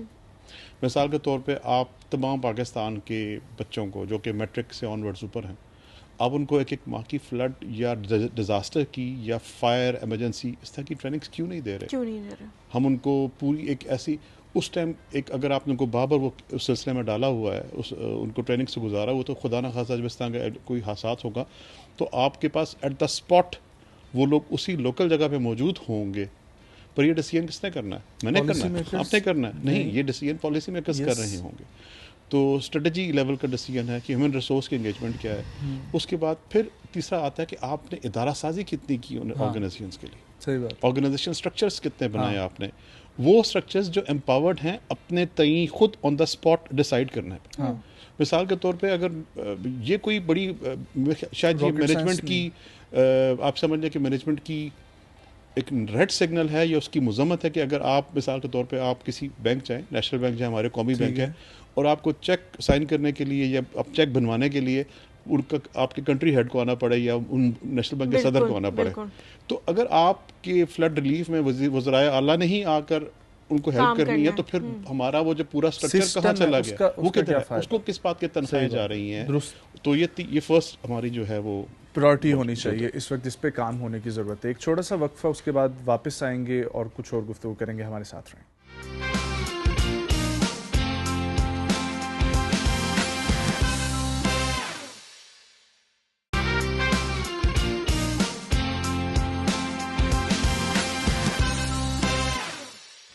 जी, welcome back to the show. हम लोग बात कर रहे हैं फ्लड के हवाले से। सर ने काफ़ी ज़्यादा इंटेंस जाके, बहुत ही ज़्यादा छोटे लेवल पे जाके हमें मिसालें देके समझाने की कोशिश की कि हर बंदे का एक काम होता है और अगर वो इंसान अपना काम अच्छी तरह से करेगा तो शायद वज़ीर आज़म को और वज़ीर आला को हर छोटी से छोटी जगह पे जाके वो काम कराने की ज़रूरत नहीं पड़ेगी। तो इसी बात को मैं आपकी तरफ लेके आती हूँ, जिस तरह सर ने भी निशानदेही की कि हर इंसान मौजूद है, तनख्वाह ले रहा है, हर इदारा मौजूद है। अगर हम वेदर रिपोर्टिंग वालों की बात करें या NDMA की बात करें, वो मौजूद है। क्या वजह है कि वो काम नहीं कर पाते? उनके पास अथॉरिटी नहीं है, या हमारी, जिस तरह सर ने पहले भी कहा कि हमारी लेजीनेस है कि हमें इस बात का अंदाज़ा ही नहीं होता कि हमारे साथ आगे जाके क्या होने वाला है? जी, ये आपने बड़े अहम जो पहलू है उस पर बात की है, निशानदेही की है। बात यह है कि हमें अपने तजर्बात से सबक सीख के मुस्तकबिल के हवाले से बाकायदा प्लान बनाना चाहिए। सही बात है। और हमारे दीन की भी एक तालीम है कि एक मोमन जो है कि सुराख से दोबारा नहीं डसा जाता, लेकिन अफसोस कि हम बार बार 5 साल बाद वही सुराख से हम गुजर रहे हैं। जी, अच्छा, आप देखें कि बाज़ NGO जो हैं उनका एक डोमेन होता है जी, और गवर्नमेंट की सतह पे कुछ उनकी रिस्पॉन्सिबिलिटीज़ होती हैं जो वो ही कर सकती हैं। अच्छा, अब इससे जो पहले हादसात गुजरे हों, सबक लेके मुस्तकबिल के हवाले से मिटिगेशन एक्शन करना, उसमें बहुत सारे लीगल और दूसरे पहलू हैं जो NGOs के नहीं बस के बात होते। मसलन मैं अलखिदमत की अगर मिसाल दूं तो डिज़ास्टर मैनेजमेंट सेल तो हमारा शुरू से ही है जी, लेकिन 2005 के ज़लज़ले से हमने बहुत से सबक सीखे, बहुत सी उसमें नई चीज़ें लेके आए। फिर 2010 का जो सैलाब था, वहाँ से मज़ीद हमें तजर्बात हुए, हमने सीखा और फिर मज़ीद इसमें तब्दीलियाँ की। मसलन सैलाब वाले इलाकों में बाकायदा हमारे पास बोट्स भी हैं जहाँ सैलाब आते हैं। इसी तरह दूसरे इलाके उस हवाले से जो रिक्वायरमेंट्स होती हैं हमारे रिस्पांस सेंटर में बाकायदा उनका इंतज़ाम होता है। और अभी हालिया तजर्बे से भी हम साथ साथ एनालाइज कर रहे हैं कि मज़ीद इम्प्रूवमेंट कैसे की जा सकती है। और कोई भी सिस्टम हो, मुझे उस पर यकीन है कि इम्प्रूवमेंट की गुंजाइश हमेशा रहती है, बिल्कुल, हमेशा, बेशर्ते कि आप उसको एनालाइज करके ये जज्बा रखते हो कि हमने इम्प्रूव करना है। अब देखिए, इस हवाले से जिस तरह पहले भी एक जिक्र हुआ था कि सैलाब आया बलूचिस्तान में जी, और पाकिस्तान को खबर नहीं थी, और पाकिस्तान उसमें हमें तो खबर हो गई, हमने काम भी शुरू किया, लेकिन एट लास्ट के लोगों को अवेयरनेस नहीं आई। और फिर जब मीडिया ने इसको हाईलाइट करना शुरू किया तो लोगों को मालूम हुआ कि क्या सूरत हाल है। सही बात है। अच्छा, और मैं अर्ज़ करता हूँ कि इसकी एक इंडिकेशन हमें फंड्स से भी मिलती है। मसलन जब हमने शुरू किया अपने सोशल मीडिया से, हमारे जो डोनर्स हैं रेगुलर, उन्होंने देना शुरू किया, लेकिन जब ये हाईलाइट होना शुरू हुआ इलेक्ट्रॉनिक मीडिया पे तो एक बड़ी तादाद में कॉमन लोगों ने हमारे साथ कांटेक्ट किया और ये किया। तो ये अवेयरनेस बड़ी ज़रूरत इसकी होती है। अब प्रॉब्लम ये है, आई एम सॉरी टू से, बासियत एक पाकिस्तानी शहरी मेरा ये हक है कि मैं जो फील करता हूँ उसका इज़हार करूँ कि हमारी क़यादत के लेवल पे, गवर्नमेंट लेवल पे जिस तरह की प्लानिंग होनी चाहिए, मुमकिन है वो करते भी हों लेकिन नज़र नहीं आती। और अमूमन वो एक पंजाबी का फ़िक्रा होता है डंग टपाओ। डंग टपाओ ये होता है कि अपना थोड़ा सा ये वक्त गुजारो। तो ये इस तरह की अप्रोच नज़र आती है। लॉन्ग टर्म प्लानिंग कोई ना तो शॉर्ट टर्म प्लानिंग, ना मिड टर्म प्लानिंग, ना लॉन्ग टर्म प्लानिंग नज़र आती है। मुमकिन है कागज़ों में होती भी हो, लेकिन उसकी reflection practically on the ground उस तरह नज़र नहीं आती। तो इसकी बड़ी ज़रूरत है। और फिर लास्ट प्रोग्राम में भी मैंने जिक्र किया था कि ये इतना बड़ा डिज़ास्टर है कि इस वक्त 3.5 करोड़ अफराद मुतासर हैं और more than 45% of the Pakistan area वो इससे मुतासर है। और ये 2000 ज़लज़ले की 5 के ज़लज़ले की बड़ी बात की जाती है, ये डिज़ास्टर उससे भी बड़ा है। इसमें अहम चीज़ है कोऑर्डिनेटेड एफर्ट्स, एक तो NGOs मिलके कोऑर्डिनेशन उनकी, और दूसरा गवर्नमेंट के इदारों के साथ। तो तब भी हम एक मुख्तसर वक्त में, मुख्तसर वक्त भी यूँ समझ लें कि 3-4 साल तो बहुत ही, मैं कह रहा हूँ कि दोबारा नॉर्मलाइज हो सकते हैं। लेकिन इन सब चीज़ों से अहम जो चीज़ है, जिस तरह अब ग्लोबल वार्मिंग का भी जिक्र होता है और अक़वाम मुत्तहिदा के सेक्रेटरी जनरल पाकिस्तान आए तो उन्होंने भी इसका जिक्र किया और उन्होंने बताया कि पाकिस्तान पे इसका इम्पेक्ट ज़्यादा आ रहा है। अब मुस्तकबिल के हवाले से जो मुझे सोच के खौफ भी आता है कि इस ग्लोबल वार्मिंग से जो हमारे ग्लेशियर हैं वो अगर पिघलना शुरू हो जाएंगे तो उस वक्त क्या सूरत हाल होगी। तो इन तमाम चीज़ों को एवेलुएट करने पे कौमी सतह पे हमें जो मिटिगेशन एक्शन है अभी से कर लेने चाहिए। मसलन ग्लोबल वार्मिंग के हवाले से ये जो दरख्त है, प्लांटेशन है। बिल्कुल, मैं ग्लोबल वार्मिंग के ऊपर ही चाहूँगा कि हम सब जो है ना वो दोबारा मैं आता हूँ और फिर सबसे ग्लोबल वार्मिंग, इन्वायरमेंटल चेंज के ऊपर, क्योंकि यकीनी तौर पर ये हमारा सबसे बड़ा मसला बन चुका है। ऐसी चीज़ जो हमने की भी नहीं है उसकी हम लोग जद में आ गए हैं। लेकिन अली भाई, मैं आपसे ये जानना चाहूँगा, जिस तरीके से ग्राउंड पर अल-खिदमत मौजूद है, आप लोग मौजूद हैं, क्या नोट कर रहे हैं कि गवर्नमेंट को मुस्तकिल तौर पर जिन चीज़ों के ऊपर काम करने की ज़रूरत है इस वक्त? बात माशाल्लाह दोनों हजरात ने रियासती ज़िम्मेदारियों की तो मैं जो इस मौके पर समझता हूँ ये कि जिस तरह सर ने भी एक बहुत अच्छी बात की कि इस वक्त NGOs ज़्यादा एक्टिव हैं बनिस्बत सिविल इंतज़ामिया की, ठीक है, और ग्राउंड रियलिटीज़ उनके सामने ज़्यादा हैं। तो ये जो सॉरी ये जो एक गैप है गवर्नमेंट और सिविल इंतज़ामिया और हमारी जो NGOs हैं मुख्तलिफ, इनके बीच में, इसको ख़त्म होना चाहिए। हाँ। और मिलकर मैं समझता हूँ कि जो NGOs काम कर रही हैं ग्राउंड पर, उनके साथ मिलकर कुछ ऐसा लाया अमल मुस्तक़बिल के हवाले से सोचना चाहिए कि जो हमारे को आइंदा बड़े नुकसानात से बचा सके। एक और मेरे जहन में चीज़ आती है जी कि अल्लाह ने जिससे नेक काम करवाना हो, वज़ीर आला पंजाब जो है चौधरी परवेज़ इलाही, इनका एक इनिशिएटिव कितने करोड़ लोगों की जान बचा रहा है, रेस्क्यू 112, लेकिन ये सिर्फ एक सूबे के अंदर मौजूद है। ये सिंध, बलूचिस्तान, खैबर पख्तूनख्वा में, PDM में तो अपनी जगह पे मौजूद हैं, लेकिन वही बात है सिविल इंतजामिया क्या कर रही है क्या नहीं कर रही, लेकिन इस किस्म का एक रैपिड रिस्पांस यूनिट जो है वो मौजूद होना चाहिए। बिल्कुल सही, बिल्कुल सही। अच्छा जी तो आपने जो ग्राउंड रियलिटी की बात की और हालात की बात की, तो इस वक्त वाक़तन हमारे दोनों बुज़ुर्ग हजरात ने बहुत डिटेल में मुख्तलिफ़ हालात जो इस वक्त चल रहे हैं उन पर रोशनी डाली। और हमने अल्हम्दुलिल्लाह जब अपना ये रिलीफ वर्क स्टार्ट किया तो सिविल इंतज़ामिया के मुकाबले में हमने फोर्सेस को ज़्यादा एक्टिव पाया अल्हम्दुलिल्लाह। यानी हम सवात गए, सवात में बहुत से इलाक़ों का विज़िट हुआ, तो हमें ये महसूस हुआ कि हमारी कुछ लिमिटेशंस हैं, इसके आगे हम अपना काम नहीं कर सकते, वहाँ के मकामी रज़ाकारों के साथ मिलकर भी नहीं कर सकते। तो उस सिलसिले में अल्हम्दुलिल्लाह आर्म फोर्सेस से बात हुई, उन्होंने बड़े खुले दिल के साथ अल्हम्दुलिल्लाह हमें वेलकम किया और अल्हम्दुलिल्लाह हमारा जो हमारे रज़ाकारों को वो लेकर गए, उनको सर्वे करवाया। इसी तरीके से अंदरून सिंध के अंदर भी माशाल्लाह नेवी ने बहुत ताउन किया इस हवाले से, और इसी तरीके से एयर फोर्सेस ने हमारी बहुत मतलब ताउन किया अल्हम्दुलिल्लाह।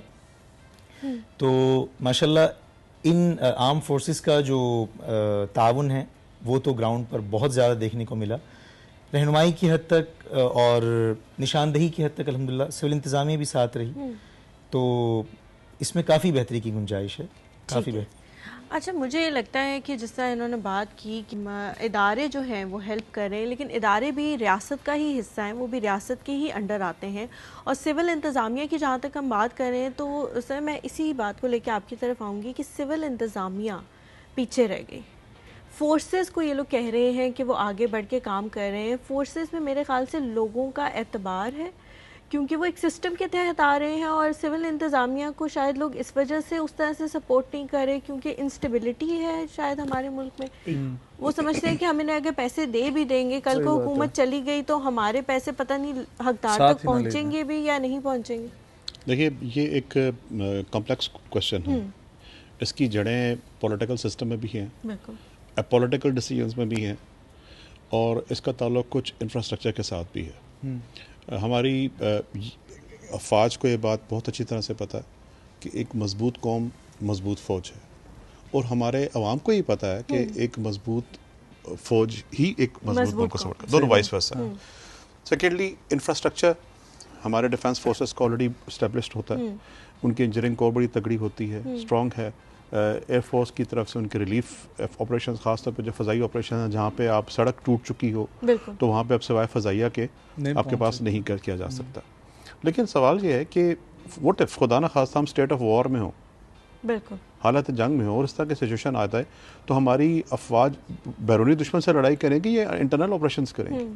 वाह, ऐसा हो सकता है ना कि ठीक है, तो हमारे सिविल इदारे क्या कर रहे हैं? सिविल इदारे हमने उनको फंड्स टाइम पे कभी क्यों रिलीज नहीं किए? ये तो एक असिस्टेंट कमिश्नर की जुरिसडिक्शन में होना चाहिए कि उसके ज़िले में 500-300 डिपेंड करता है कि उसका नहरी इलाके या वो सैलाबी इलाकों से कितना ताल्लुक है, या वहाँ पे आप मुझे सिर्फ ये बताइएगा, मेरे पास इसकी कैलकुलेशन ही है, ये हमारे अहबाब बता सकें कि पाकिस्तान में कितने शहर हैं जहाँ पे एक्टिव फायर ब्रिगेड स्टेशन मौजूद हैं? बिल्कुल, मेट्रोपॉलिटन सिटीज इस्लामाबाद, लाहौर, कराची, पेशावर को छोड़ दें, छोटे शहर कितने छोटे शहर हैं जहाँ पे हमारे एक्टिव फायर स्टेशन मौजूद हैं वहाँ पे। और आए दिन आपको पता रहता है कराची से शहर में जब तक फायर वो स्टेशन पहुँचते तब तक 5-10 अफराद वो लुकमा अजल हो चुके होते हैं आग के हाथों। तो क्या इसके लिए, और ये एक डिप्टी कमिश्नर, असिस्टेंट कमिश्नर के हाथ में होना चाहिए कि वो उसको पता हो कि यार सेंट्रली उसके पास एम्पावरमेंट हो। मुझे नहीं, देखिए वही बात है, डॉक्यूमेंटेशन में है या नहीं है, या अगर नहीं है तो नज़र आनी चाहिए। मतलब जो भी इसका एंड आवाम तक उसका फल असरात जो है वो लोगों तक नहीं पहुंच रहे। अगर उसको बाय रूल अथॉरिटी है तो वो इम्प्लीमेंटेशन भी नज़र उसकी आनी चाहिए। बहुत से ज़िले ऐसे थे जहाँ पे कभी, मुझे याद है 2010 की बात है शायद, मंडी बहादीन में मेरे ख्याल में, मुझे एक मंडी बहादीन ऐसा इलाका है जहाँ पे आपके साथ मंगला भी टच करता है, रसूल हेडवर्क्स भी हैं, ठीक है, एक वसी इलाका जो है, वहाँ पे पूरी इलाके में शायद 6 कश्तियाँ थी जिनमें से 2 के इंजन ख़राब थे, ऑपरेशनल बोर्ड्स थी वो सिर्फ 4 थे, ठीक है। मतलब somebody can correct me this, ठीक है, हो सकता है मुझे इस पे फिगर्स थोड़ी बहुत, लेकिन कहने का मकसद है कि जितनी बड़ी आबादी को आपने हैंडल करना था उसके मुकाबले में आपके जो इंफ्रास्ट्रक्चर था वो बहुत कम था। तो ये डिसीजन कहाँ से आएगा? एक ब्रेक मैंने शामिल करना है, उसके बाद वापस आऊँगा। ये सुपीरियर सर्विसेज वालों का जो आपने जिक्र किया, मुझे तो ये महसूस होता है कि हमारे सियासतदानों से ज़्यादा इनकी गर्दन में सरी है, और जिस किस्म का हमारा कॉलोनियल सेटअप बना हुआ था, उस दिन भी हम लोग यहाँ पर बात कर रहे थे अहमद रज़ा कसूरी साहब के साथ, तो उन्होंने जिक्र किया कि हमारे यहाँ से जो लोग रूल करने जाते थे बांग्लादेश, तो वहाँ पर जाके उनको वो गुलाम समझते थे, और इसमें कोई भेद नहीं। मैंने अपनी आंखों से देखा है, इस वक्त हमारे कई ऐसे ASPs हैं और ऐसे असिस्टेंट कमिश्नर्स हैं, DCs हैं, जो अपनी रियाया समझ के एक शहर को जो है वो चला रहे होते हैं, और जो निज़ाम होता है। तो इस पे भी हम बात करेंगे कि ये हमारी पब्लिक सर्विस कमीशन में ट्रेनिंग प्रोग्राम्स नहीं है, लोगों का एहसास नहीं सिखाया जा रहा, या इस नाम पे फोकस है कि सिविल सुपीरियर सर्विसेज। एक छोटा सा ब्रेक, हमारे साथ रहें।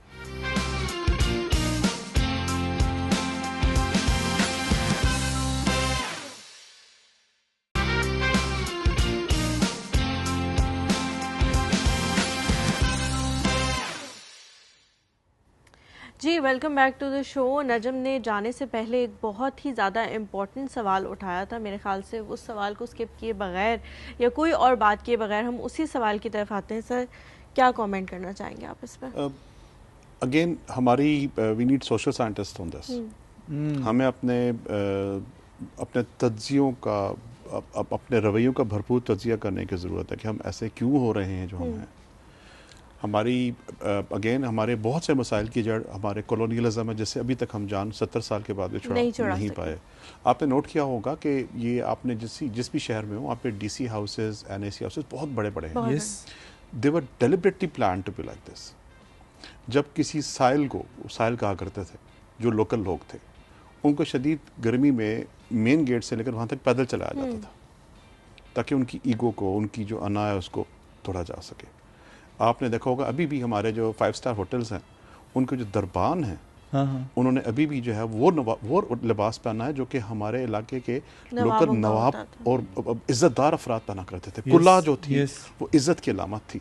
किसी हुकूमत को 70 साल में ये ख्याल नहीं आया कि इसको चेंज कर दिया जाए। सर हमारे साथ कॉल पे मौजूद हैं कुरतुलैन बख्तियारी साहबा। अस्सलाम वालेकुम। वालेकुम सलाम। वालेकुम सलाम। कैसी हैं मैम? मैं ठीक हूँ। अच्छा लगा आप लोगों की बातें सुन के। बहुत शुक्रिया। अच्छा, आप ग्राउंड पे मौजूद हैं, हम जानना चाह रहे हैं इस वक्त की सिचुएशन क्या है और कहाँ तक पहुँचा है उन लोगों की फलाह बहबूद का सिलसिला, वो क्या प्रोसीजर है और रिहेबिलिटेशन का सिलसिला कहाँ तक पहुँचा है? बहुत शुक्रिया। मैं सबसे पहले तो शुक्रिया अदा करना चाहूँगी। हम तहे दिल से कैंप फाउंडेशन और टीवी नेटवर्क और फैसल टाउन के शुक्रगुजार हैं जिन्होंने मुश्किल वक्त में सैलाब मुतासरीन का भरपूर साथ दिया और इमदाद की शफाफ और मुनसिफाना तकसीम को मुमकिन बनाया है। और बहुत शुक्रिया जो लास्ट टाइम हम आए थे उसकी डिस्ट्रीब्यूशन का, हमें भी अनकरीब मेरे ख्याल से हमारे अकाउंट में चेक आ जाएगा। बहुत बहुत शुक्रिया आपका सबका।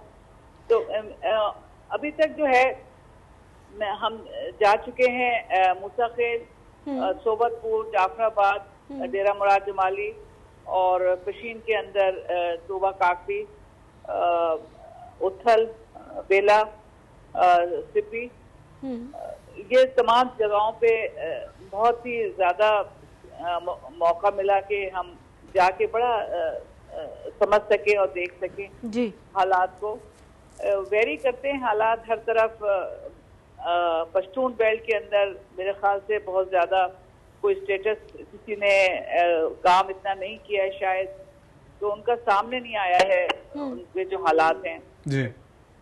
और उनके घरों को बहुत शदीद नुकसान पहुंचा है घरों को जी।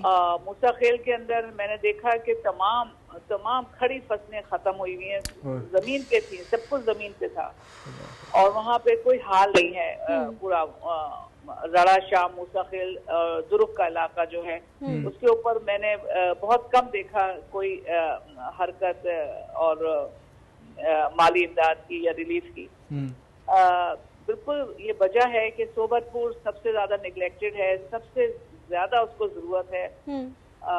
मेरे ख्याल से शायद क्योंकि वो वहाँ पे हारी कम्युनिटी शायद ज्यादा है और हारियों का कोई हाल नहीं होता। तो मेरे ख्याल से दैट्स द रीजन जो ये पूरी बेल्ट जो है बहुत तबाह नजर आती है और है भी तबाह पूरी तरह से।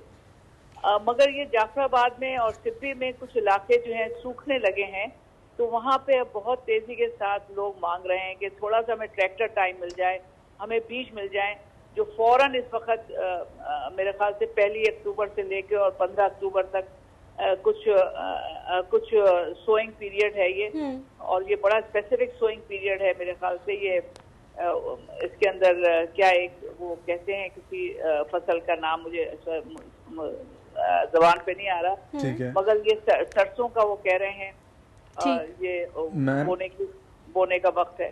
तो जी सर। जी मैं ये बात करना चाहूँगा कि आप ख़ास तौर पर ख़वातीन के हवाले से भी बहुत काम कर रही हैं अंदरून बलूचिस्तान में और उन एरियाज़ में जहाँ पर शायद और कोई ऑर्गेनाइजेशन मौजूद ही नहीं है। तो एक तो वो भी ज़रा मसले मसाइल उजागर करें ताकि लोगों को समझ आए कि इस वक्त क्या सिचुएशन है हमारी तमाम उन माओं बहनों की जिनको ज़रूरियात किन किन अशिया की है। और साथ ही साथ मैं ये पूछना चाहूँगा कि ये सिंध और बलूचिस्तान, ख़ासतौर पर बलूचिस्तान में बहुत बड़े बड़े ट्राइब्स और बहुत बड़े बड़े सरदार मौजूद हैं, फिर गवर्नमेंट वहाँ की है, तो क्या इस वक्त गवर्नमेंट की तरफ से और इन बड़े बड़े सरदारों की तरफ से किया जा रहा है? जी मुझे तो इतना सरदारों का तो मुझे नहीं पता कि वो क्या करते हैं कैसे हैं। आपको तो खुद पता है कि जितना आदमी ज़्यादा जनरल बात कह रही हूँ, मगर कुछ अच्छे भी हैं जो बहुत अच्छा काम कर रहे हैं अपने इलाकों के लिए, मगर जनरली जो है आप भी जानते हैं, हम भी जानते हैं कि जितना जिसके पास ज्यादा होता है वो उतना ही अपने पास ज्यादा जखीरा करना शुरू करता है, वो अपने लिए ज्यादा करता है। ये तो मेंटेलिटी आप जानते हैं और यही बलूचिस्तान में भी है। जहाँ तक गवर्नमेंट का ताल्लुक है, गवर्नमेंट अपने तौर से कहीं नजर आती है काम करती हुई, मगर अगेन गवर्नमेंट जो है वो भी MPAs और MNAs के जरिए काम करती है, जो कि आगे जाके ब्लॉक होती हैं चीजें, जिसकी वजह से और वो फिर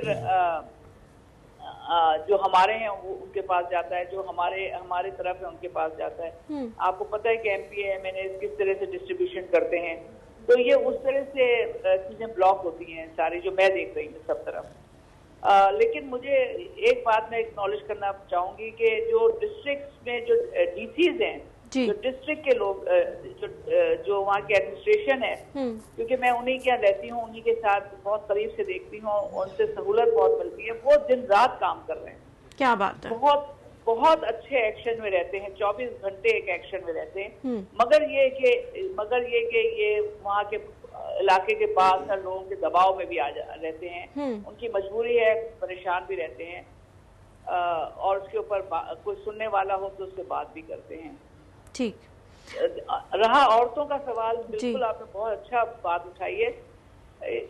मौका मिला देखने का, इतनी ज्यादा सर मैल नरिश्ड हैं औरतें कि अब ऐसा लगता है कि सिर्फ एक कोई हड्डियों का ढांचे से बात कर रहे हैं आप।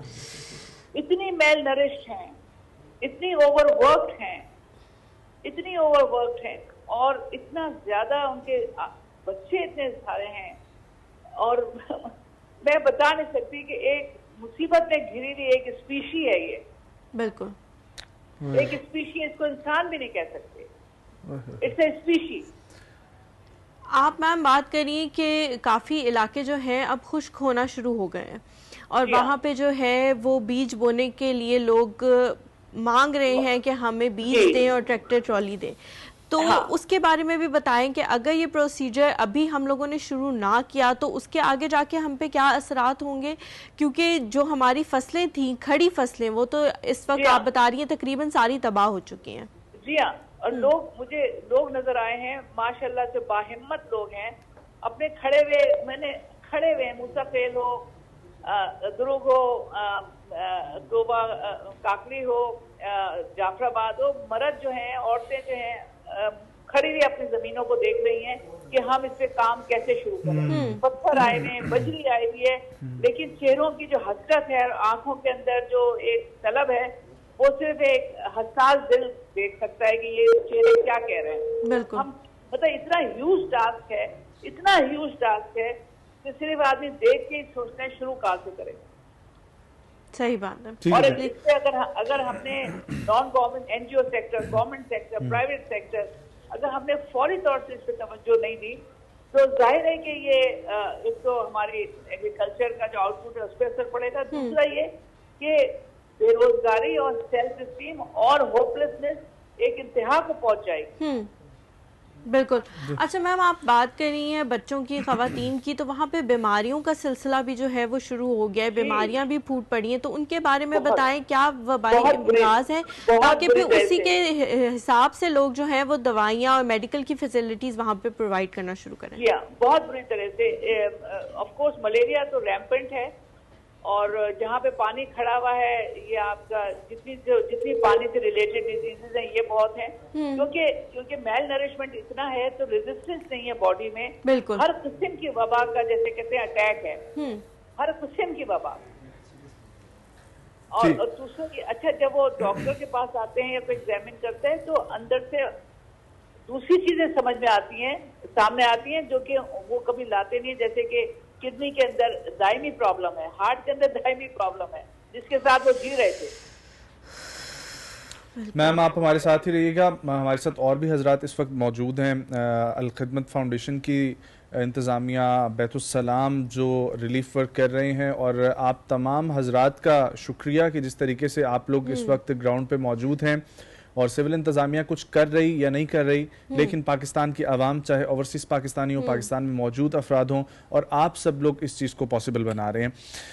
हसन भाई, आपने सिचुएशन सुनी, अल्हम्दुलिल्लाह मुझे तो सुन के बहुत खुशी हुई कि ACDCs ऐसे भी मौजूद हैं, जिस तरीके से उन्होंने मेंशन किया कि जो दिन रात काम कर रहे हैं और लोगों की मदद कर रहे हैं।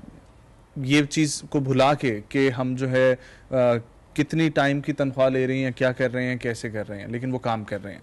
तो लेकिन ओवरऑल सिचुएशन जो है, ट्रेनिंग प्रोग्राम्स जो हैं, उनके ऊपर मैं चाहता था कि आप बात करें। देखिए, हमारे मुझे लगता है कि पाकिस्तान को एक नए सिरे से रीप्लानिंग की ज़रूरत है। हमारे जो डिस्ट्रिक्ट कमिश्नर्स हैं, DCs हैं, ACs हैं, ये सिस्टम चला हमारा दुनिया भर में चलता है, बहुत से उनके नाम डिफरेंट होते हैं, लेकिन बेसिकली अंग्रेज़ के ज़माने से था जी। उस वक्त पॉपुलेशन वाज डिफरेंट। पता लगता है कि जिस ज़िले की आबादी 5 लाख थी, अब उसकी आबादी 60 लाख हो गई है, वही एक DC है। ये हमने बहुत हमने तीर मारा तो हमने उसको दो समय तकसीम कर लिया। लेकिन कैन यू इमेजिन कि 25 लाख अफराद के मसाइल, इश्यूज, वो उसने असले के लाइसेंस भी कहीं ना कहीं घूम फिर के उसके दफ्तर के पास जाएंगे, वो प्रॉपर्टी के डॉक्यूमेंट्स भी वो तहसीलदार के थ्रू, अकेला एक DC क्या क्या क्या क्या कुछ करेगा। तो इसका मतलब कि फर्स्ट हमें इसके ऊपर एक सर्वे बनाना चाहिए कि आबादी के हवाले से डिस्ट्रिक्ट मैनेजमेंट के ऑफिस की असर नो तश्कील होनी ज़रूरी है with respect to the population. ठीक है, जब तक हम इस तरह के ग्राउंड कहते हैं एलिमेंट्री बुनियाद पे काम नहीं करेंगे, आप मतलब वही बात है कि अगर मैंने अपना चेहरा नहीं धोया, जितना लाख खुशबू लगा लूँ, मुंह मतलब नए कपड़े पहनूं, but I need to wash my face first. तो ये वो एलिमेंट्री डिसीजंस हैं जिसपे ये सोच पे काम नहीं हुआ। ठीक है, हमारी पूरी डिस्ट्रिक्ट ऐसा नहीं क्या है, काम तो हो रहा है, ऐसा नहीं कि सब कुछ ऐसा है या कोई सारे ही इस खुदा ना खास्ता ऐसा। वेरी हार्ड वर्किंग पीपल आते हैं, वेरी टैलेंटेड पीपल आते हैं जो कि हमारे सिविल इंतजामिया को चला रहे हैं और हर मुश्किल वक्त में हैं भी मोहब्बत वतन पाकिस्तानी, उनकी फैमिलीज भी उन्हीं इलाकों में आबाद होती हैं, तो वो सारा उसको करें। द पॉइंट इज कि क्या वाकई एक शख्स अकेला तन्हा पूरे उसको डिस्ट्रिक्ट को संभालेगा? तो अब डिस्ट्रिक्ट का साइज छोटा करने में या उसकी मैनेजमेंट के हवाले से उसकी पॉपुलेशन की डिवीजन, हाल तो हर तरह के मौजूद है।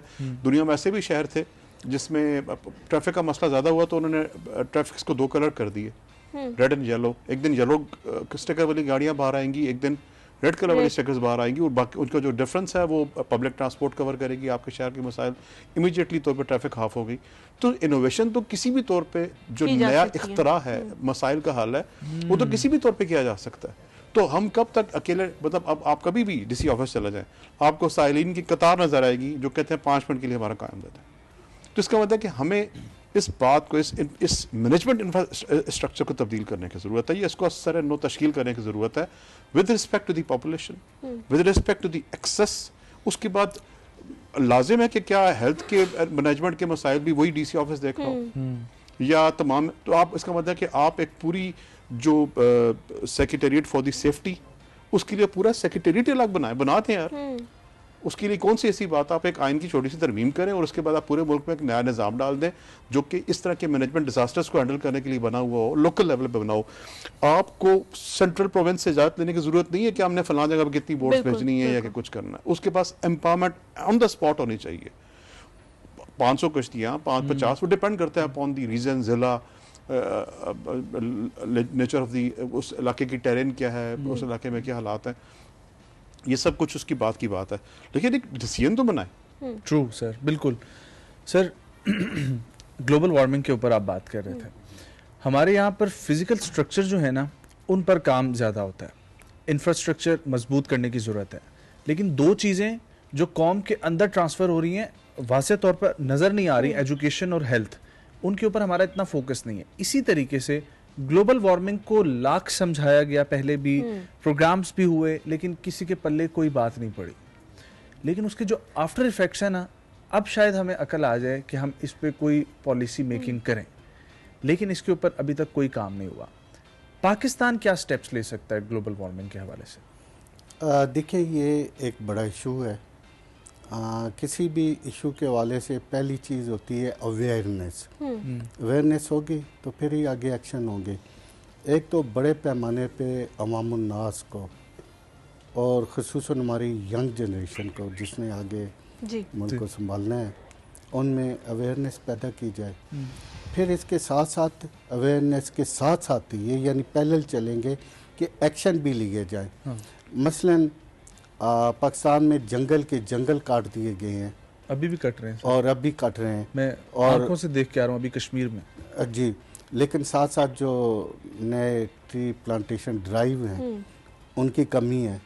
अच्छा, अब ये है कि हम अपनी सतह पे यानी NGOs जो हैं, जो मुमकिन होता है वो तो करने की कोशिश कर रहे हैं, लेकिन इस मामले में गवर्नमेंट की सतह पे इक़दामात करने की ज़रूरत है। अच्छा, इसमें बाकायदा हम हर मौसम में प्लांटेशन ड्राइव भी करते हैं। अभी भी एक दिन पहले, और एक अच्छी बात मैं आपको बताऊं कि बीकन हाउस और रूट और इस तरह के जो स्कूल हैं उनके बच्चों में उनके साथ मिल के अभी 2 दिन पहले हमने प्लांटेशन ड्राइव की है। तो एक तो दरख्त लगाने की ज़रूरत है, ये सिर्फ साया और फल ही मुहैया नहीं करते बल्कि ऑक्सीजन जो बुनियादी रिक्वायरमेंट है। अच्छा, दूसरा एक इस सिलसिले में कानून तो मौजूद हैं, लेकिन मैं अगेन कहूँगा कि उन कानून पे अमल करवाने की ज़रूरत है जो गवर्नमेंट के इदारे करा सकते हैं। मसलन ये जो कारखानों से गैसेस खारिज होती हैं धुएं की सूरत में, ये ओजोन को हर्ट कर रही हैं। अच्छा, इसके अलावा जो वो वेस्ट मटेरियल छोटी छोटी नदियों और नालों और उसमें बहते हैं ट्रीट किए बगैर, ट्रीटमेंट के बगैर, तो वो आबी हयात और ओवरऑल इन्वायरमेंटल इम्पैक्ट जो है उसके बहुत शदीद हैं।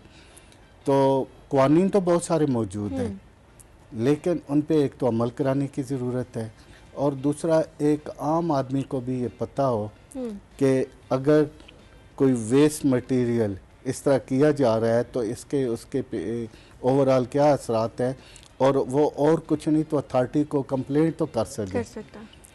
तो ये इसको एक बाकायदा प्रोजेक्ट बना के करने की ज़रूरत है, क्योंकि सेक्रेटरी जनरल जो आए थे उनके मुताबिक भी इसका जो मेजर इम्पैक्ट है ग्लोबल वार्मिंग का वो पाकिस्तान पे ज़्यादा आ रहा है। अच्छा, अभी बात हो रही थी सिविल इंतज़ामिया के रोल की, बहुत जगह बड़ी अच्छी मिसालें भी सामने आई हैं। मसलन निशौरा इसकी जो AC हैं उन्होंने अल खिदमत के रज़ाकारों के साथ मिल के जब फ्लड की वार्निंग आई तो लोगों को महफूज मकामात पे पहुँचाने पे अपना रोल अदा किया। अच्छा, इसके अलावा जो हमारे अस्करी इदारे हैं उनका भी बड़ा काबिल रश्क रोल है। मसलन एयरफोर्स ने हमें ये फैसिलिटेट किया कि जहाँ ज़रूरत हो हम अपने C-130 तैयारों के ज़रिए भी सामान लेके जा सकते हैं। सिंध में नेवी भी हमारे साथ ताउन कर रही है। तो मैं अगेन इस चीज़ पे जोर दूंगा कि ये कोऑर्डिनेटेड एफर्ट्स बड़ी ज़रूरी है। अच्छा, एक और है जिसकी तरफ मैं तवज्जो दिलाना चाह रहा हूँ, जिसका ताल्लुक एक तक रिहेबिलिटेशन के साथ भी है कि बहुत से बच्चे यतीम हो गए हैं, और हमारे सर्वे के मुताबिक इस वक्त 1200 बच्चे अब तक आइडेंटिफाई हुई हैं, और अल खिदमत ने अपने तौर पे हमारा ऑर्फन केयर प्रोग्राम है, और ये किया है कि उन तमाम बच्चों की कफ़ालत उनके जवान होने और अपने कदमों पे खड़ा होने तक हम उठाएंगे, उनकी जिम्मेदारी निभाएंगे। अल्लाह आप लोगों को सलामत रखे, अल्लाह आप लोगों की मदद करे। अली भाई, मैम आपसे भी मेरा एक सवाल होगा, पहले बैतुस सलाम के अली भाई मेरे साथ बैठे हैं, उनसे भी ये सवाल मैं करता हूँ। वाटर रिजर्वायर्स और डैम्स, इन पे काम कितना ज़रूरी है? अगर ये सारा पानी स्टोर होता तो कितना अरसा पाकिस्तान को मदद मिलती? क्योंकि इस वक्त 30 दिन का भी स्टोरेज पाकिस्तान के पास मौजूद नहीं होता अगर पानी आना रुक जाए तो। जी बिल्कुल दुरुस्त आपने फरमाया। इस हवाले से जहाँ पे और ऐसे पहलू हैं जिन पर काम होने की ज़रूरत है और गवर्नमेंट लेवल पे अवेयरनेस की ज़रूरत है, वहीं पे ये डैमों के मामलात भी हैं। एक तो ये डैम आपको बड़े बड़े सैलाबी रेलों से आपकी हिफाजत करते हैं, और प्लस ये है कि जो आपका ड्रिंकिंग वाटर है उसके लिए बहुत कारआमद साबित होते हैं। तो इस जो ये फ्लड आया है इसके अंदर यही देखा गया है कि डैम्स के कम होने की वजह से यानी नुकसान जो शायद थोड़ा होना था वो बहुत ज़्यादा हुआ है। तो इस हवाले से बिल्कुल हुकूमत को इक़दामात करने चाहिए और इस हवाले से सोचना चाहिए, अपनी प्लानिंग का इसको हिस्सा बनाना चाहिए और इस पर मेहनत करने की बहुत गुंजाइश मौजूद है। मैम, आपकी तरफ भी ये सवाल है, बलूचिस्तान के अंदर क्या सिचुएशन है वाटर रिजर्वायर्स की, या ऐसे डैम्स बनने चाहिए क्योंकि तरबेला मंगला फुल हो चुके हैं, बाकी हमारे पास ऐसे डैम्स होते जिनके ऊपर कभी हमारी कोई नेशनल पॉलिसी के ऊपर काम होता तो शायद ये जितने भी सैलाब 2010, 2000, 92, 97 ये एक भी आफत ना आती। जी हाँ, बिल्कुल आप सही कह रहे हैं। डैम्स तो बलूचिस्तान में बहुत जरूरत है, delay dams, small dams, large dams, मगर इनकी क्वालिटी ऑफ कंस्ट्रक्शन जो है ना वो क्वेश्चनेबल है। बिल्कुल। और दूसरी बात ये कि टेक्निकली साउंड नहीं है, ओवरफ्लो इतनी जल्दी होता है, कोई असेसमेंट ही नहीं है कि कितने पानी के लिए कौन सा डैम बन रहा है। तो ये अभी जो टोबा काकरी में जो हुआ है और हन्ना में जो हुआ है, डैम का ओवरफ्लो हुआ है शदीद, जिसकी वजह से पूरा हन्ना जो है वो तबाह हो गया। और टोबा काकरी के तो डैम ही टूट गया, क्रैक हो गया। तो जी, मेरे कहने का मतलब ये कि होने तो चाहिए। अब वहाँ की कम्युनिटीज जो है, ये communities are really standing up against that dam, क्योंकि वो तो नहीं समझ रही कि ये क्वालिटी की वजह से हुआ है, वो तो ये समझ रहे हैं कि ये डैम ही गलत चीज है बनना। तो असल चीज तो डैम के साथ जो है ना टेक्निकली सही बने, अंदाजा हो, फिजिबिलिटी अच्छी हो, रियलिटी बेस्ड हो, और उसकी क्वालिटी ऑफ कंस्ट्रक्शन की बात है सारी। बिल्कुल, क्योंकि मैम मैं जहाँ तक रिपोर्ट्स पढ़ रही थी, बलूचिस्तान में 40 के करीब छोटे डैम थे, मौजूद थे, लेकिन वो सारे जो है वो पानी में बह गए और क्वालिटी ऑफ कंस्ट्रक्शन पे ही बात हो रही थी उसके हवाले से। एब्सोल्युटली। अब ये जो है ये फिर इतना बड़ा थ्रेट बन जाते हैं लोकल पॉपुलेशन के लिए कि अगर आपने पुअर क्वालिटी के डैम्स बनाए बगैर किसी प्रॉपर फिजिबिलिटी के बनाए, तो उसका इर्द गिर्द जो पॉपुलेशन है वो तो बड़ी वल्नरेबल रहेगी ना। अच्छा मैम, रिहेबिलिटेशन के हवाले से अगर बात करें, जिस तरह सर ने भी कहा कि 1200 के करीब, एक और चीज कहना चाहूंगी कि बहुत से जो लोग तबाह हुए हैं वो रिवर बेड में रहने की वजह से हुए हैं। बिल्कुल। अब ये बेचारे इन लोगों के पास जब हम गए हैं तो वो कहते हैं हमारे पास कोई और जगह नहीं है। गवर्नमेंट को चाहिए एक मैसिव रिहेबिलिटेशन प्लान करें, इनको जगहें दें रहने के लिए, घर के छोटे छोटे प्लॉट्स दें, ताकि वहां से इन लोग निकले। कोई भी नहीं चाहता, बेचारे सब डरे हुए हैं, मगर वो कहते हैं हम जाएं किधर। बिल्कुल उनको मेरे ख्याल से एक रास्ता दिखाने की ज़रूरत है। मैम, आप भी बार बार रिहेबिलिटेशन की बात कर रही हैं, सर ने भी बात की कि 1200 के करीब इस वक्त बच्चे आइडेंटिफाई हुए हैं जो यतीम हो गए हैं। बहुत सारे लोग ऐसे मौजूद हैं वहाँ पे जो हमारे जैसे ही थे, लेकिन अनफॉर्चुनेटली वो ऐसी जगहों पे रहते थे कि अब वो बिल्कुल तबाह व बर्बाद हो गए, ना घर रहे, ना कारोबार रहा, कुछ भी नहीं रहा। तो हम उनकी इस तरह से भी कैसे मदद कर सकते हैं कि उनकी इज्जत नफ्स को किसी किस्म की ठेस ना पहुंचे, मतलब वो ये फील ना करें और वो जो मेंटल प्रेशर है या वो मेंटल इलनेस का सामना ना करें, ये देखते हुए कि हमें कोई मदद कर रहा है। कहाँ हम कुछ महीने पहले किसी की मदद क्या करते थे, अब हमारा ये हाल है कि कोई हमारी मदद कर रहा है। बिल्कुल आप सही कह रही हैं। आप मुझसे सवाल कर रही हैं? जी, मैं आपसे पूछ रही हूँ कि ये कैसे बताया जा सकता है लोगों को। बहुत अहम सवाल आपने किया है। मेरा दिल बहुत तकलीफ में आता है मैं बलूचिस्तान के हालात जब देखती हूँ।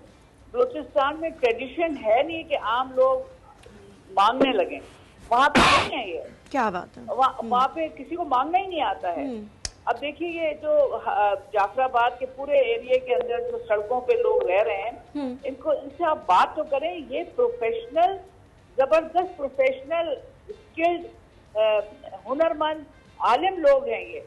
इनको चावल का काश्त आती है, इनको हर किस्म की काश्त के माहिर हैं ये, लेकिन इसमें बेगर से ज्यादा नजर नहीं आते। हमारा जो अर्बन या एजुकेटेड तबका है वो सिर्फ फिजिकली देख कर अंदाजा लगाता है कि ये तो फकीर होगा, मगर वो आलिम है वो, क्योंकि जमींदार लोग जो हैं वो तो खुद काम नहीं करते, उनको तो कोई इल्म ही नहीं है कि कैसे होता है। वो तो कराची में है, लाहौर में कहीं है, लेकिन असल आलिम ये लोग हैं। मगर इनका हाल देखिए आप, इनको किस लेवल पे हम ले आए और हमें इनको उठाना है। ये सब आलिम लोग हैं, यकीन जानिए जो सड़कों में बैठे हुए ये आलिम लोग हैं, मगर हमारे पास टाइम नहीं है कि बात कर सके, पूछ सके।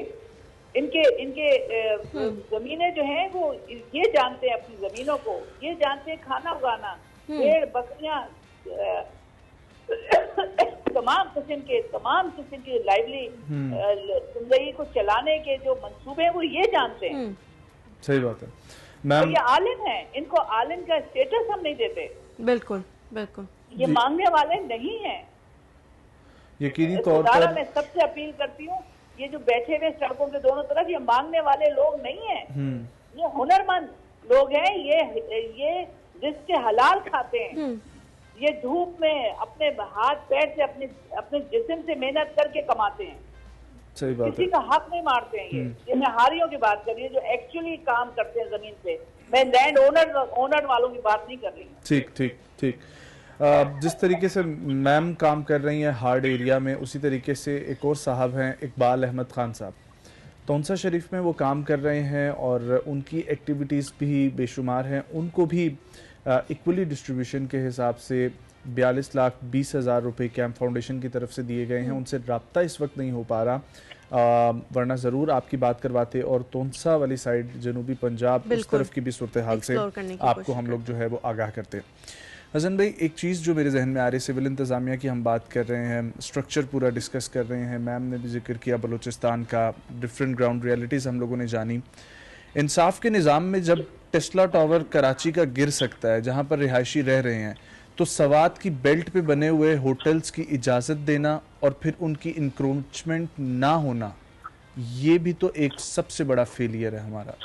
नजम इसमें बिल्कुल, बल्कि अभी बात हो रही तो कुछ में निकात आ रहे थे मेरे, उनमें एक तो ये था कि ग्लोबल वार्मिंग से मैं दो तीन पॉइंट्स वो भी एड्रेस हो जाएं जी। क्या हम ये नहीं कर सकते कि किसी बच्चे को तब तक बर्थ सर्टिफिकेट इशू नहीं किया जाए जब तक उसके नाम पे एक दरख्त वालिदैन ना लगा लें?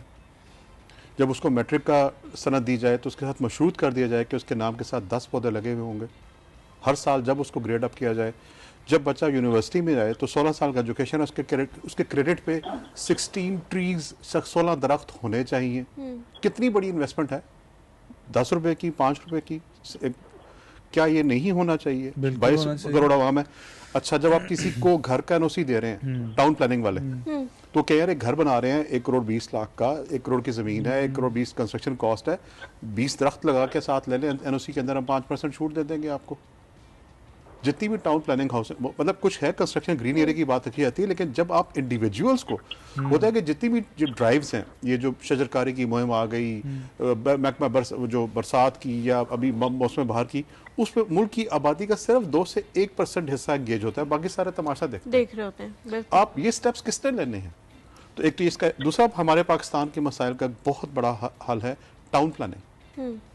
हमारे शहरों की असर नो टाउन प्लानिंग की, मतलब जो तो बन गया तो बन गया, उसको पहली बात है कि आप उसको बनते हुए आप देखेंगे उसका क्या गड़बड़ हो, क्योंकि जब अब मकान बन जाएगा फिर उसमें लीगलिटीज आ जाएगी, उसके मकीन को उखाड़ना, वहाँ से करना, उन लोगों के साथ भी ज्यादती है।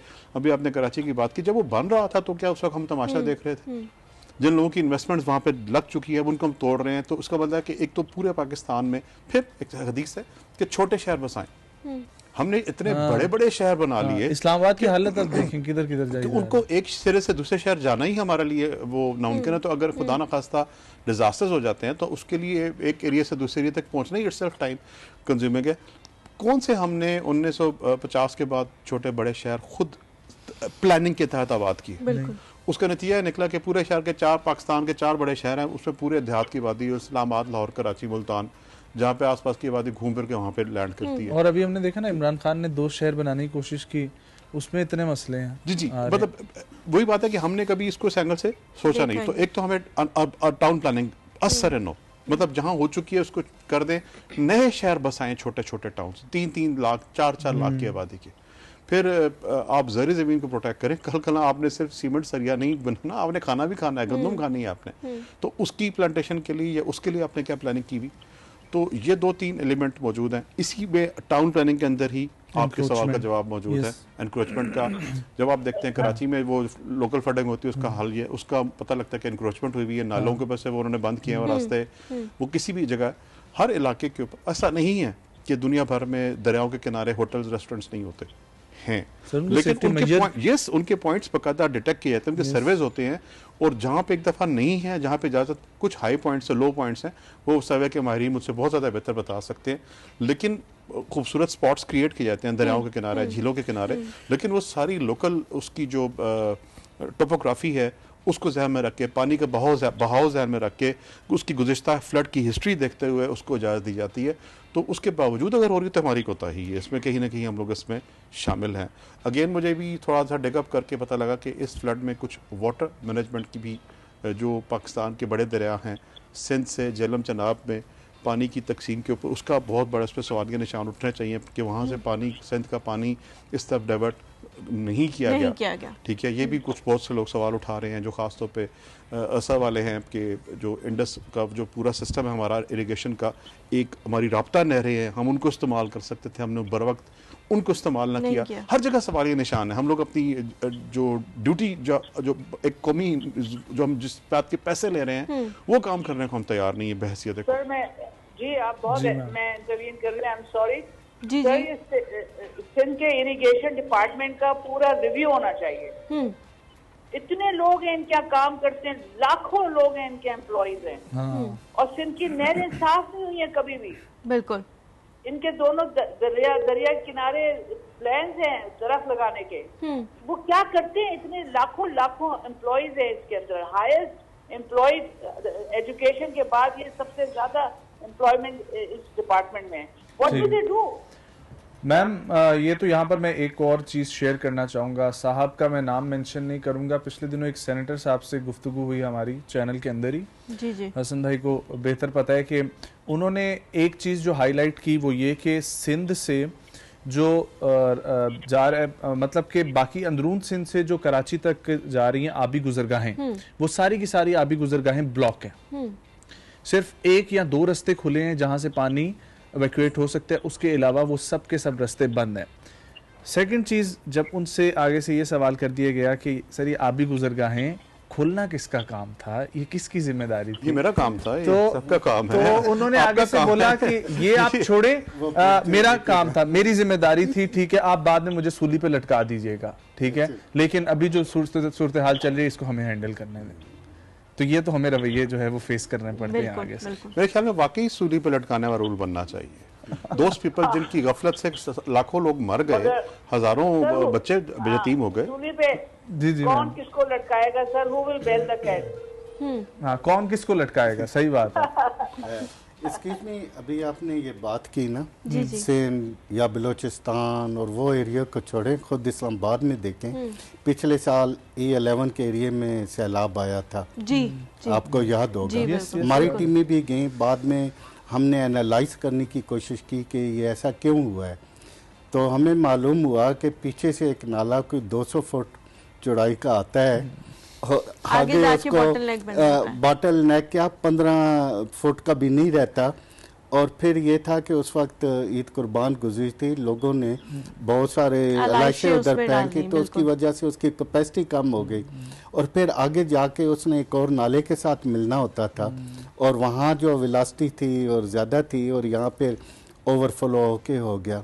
अब देखें इस्लामाबाद जैसी जगह पे भी ये वाक़या। बिल्कुल। अली भाई, माशाल्लाह से हमारी कौम को आपने भी बड़ा करीब से ऑब्जर्व किया होगा, बिजनेस का कोई मौका हम जाने नहीं देते, ठीक है, और सही तगड़े बिजनेसमैन हैं हम लोग। जैसे ही सैलाब आया, पहले तो जब कोरोना आया तो अद्वियात का तो सूरत हाल, मास्क की आपने देखी, ऐसे ऐसे ब्रांड्स ने सैनिटाइजर्स बनाना शुरू कर दिया और उनको बेचना शुरू कर दिया, और कई कई सेलिब्रिटीज़ ने सिर्फ काम ये किया अपनी कैंपेन के थ्रू, सिर्फ मास्क और सैनिटाइजर्स बेच के अच्छे खासे पैसे बनाए। हालांकि वो मास्क और सैनिटाइजर्स भी होते थे उनमें शामिल जो बाहर के मुल्क से मुफ्त आए हुए होते थे। यहाँ पे आपकी बात, अच्छा आप पूरी बात कीजिए, बताता हूँ आपको। नहीं, उस पे ब्रांडिंग अपनी लगा के वो आगे बेचना शुरू कर देते थे। यहाँ पे एक बड़ा इंपॉर्टेंट पॉइंट है, we as a nation need to learn with hold ourselves.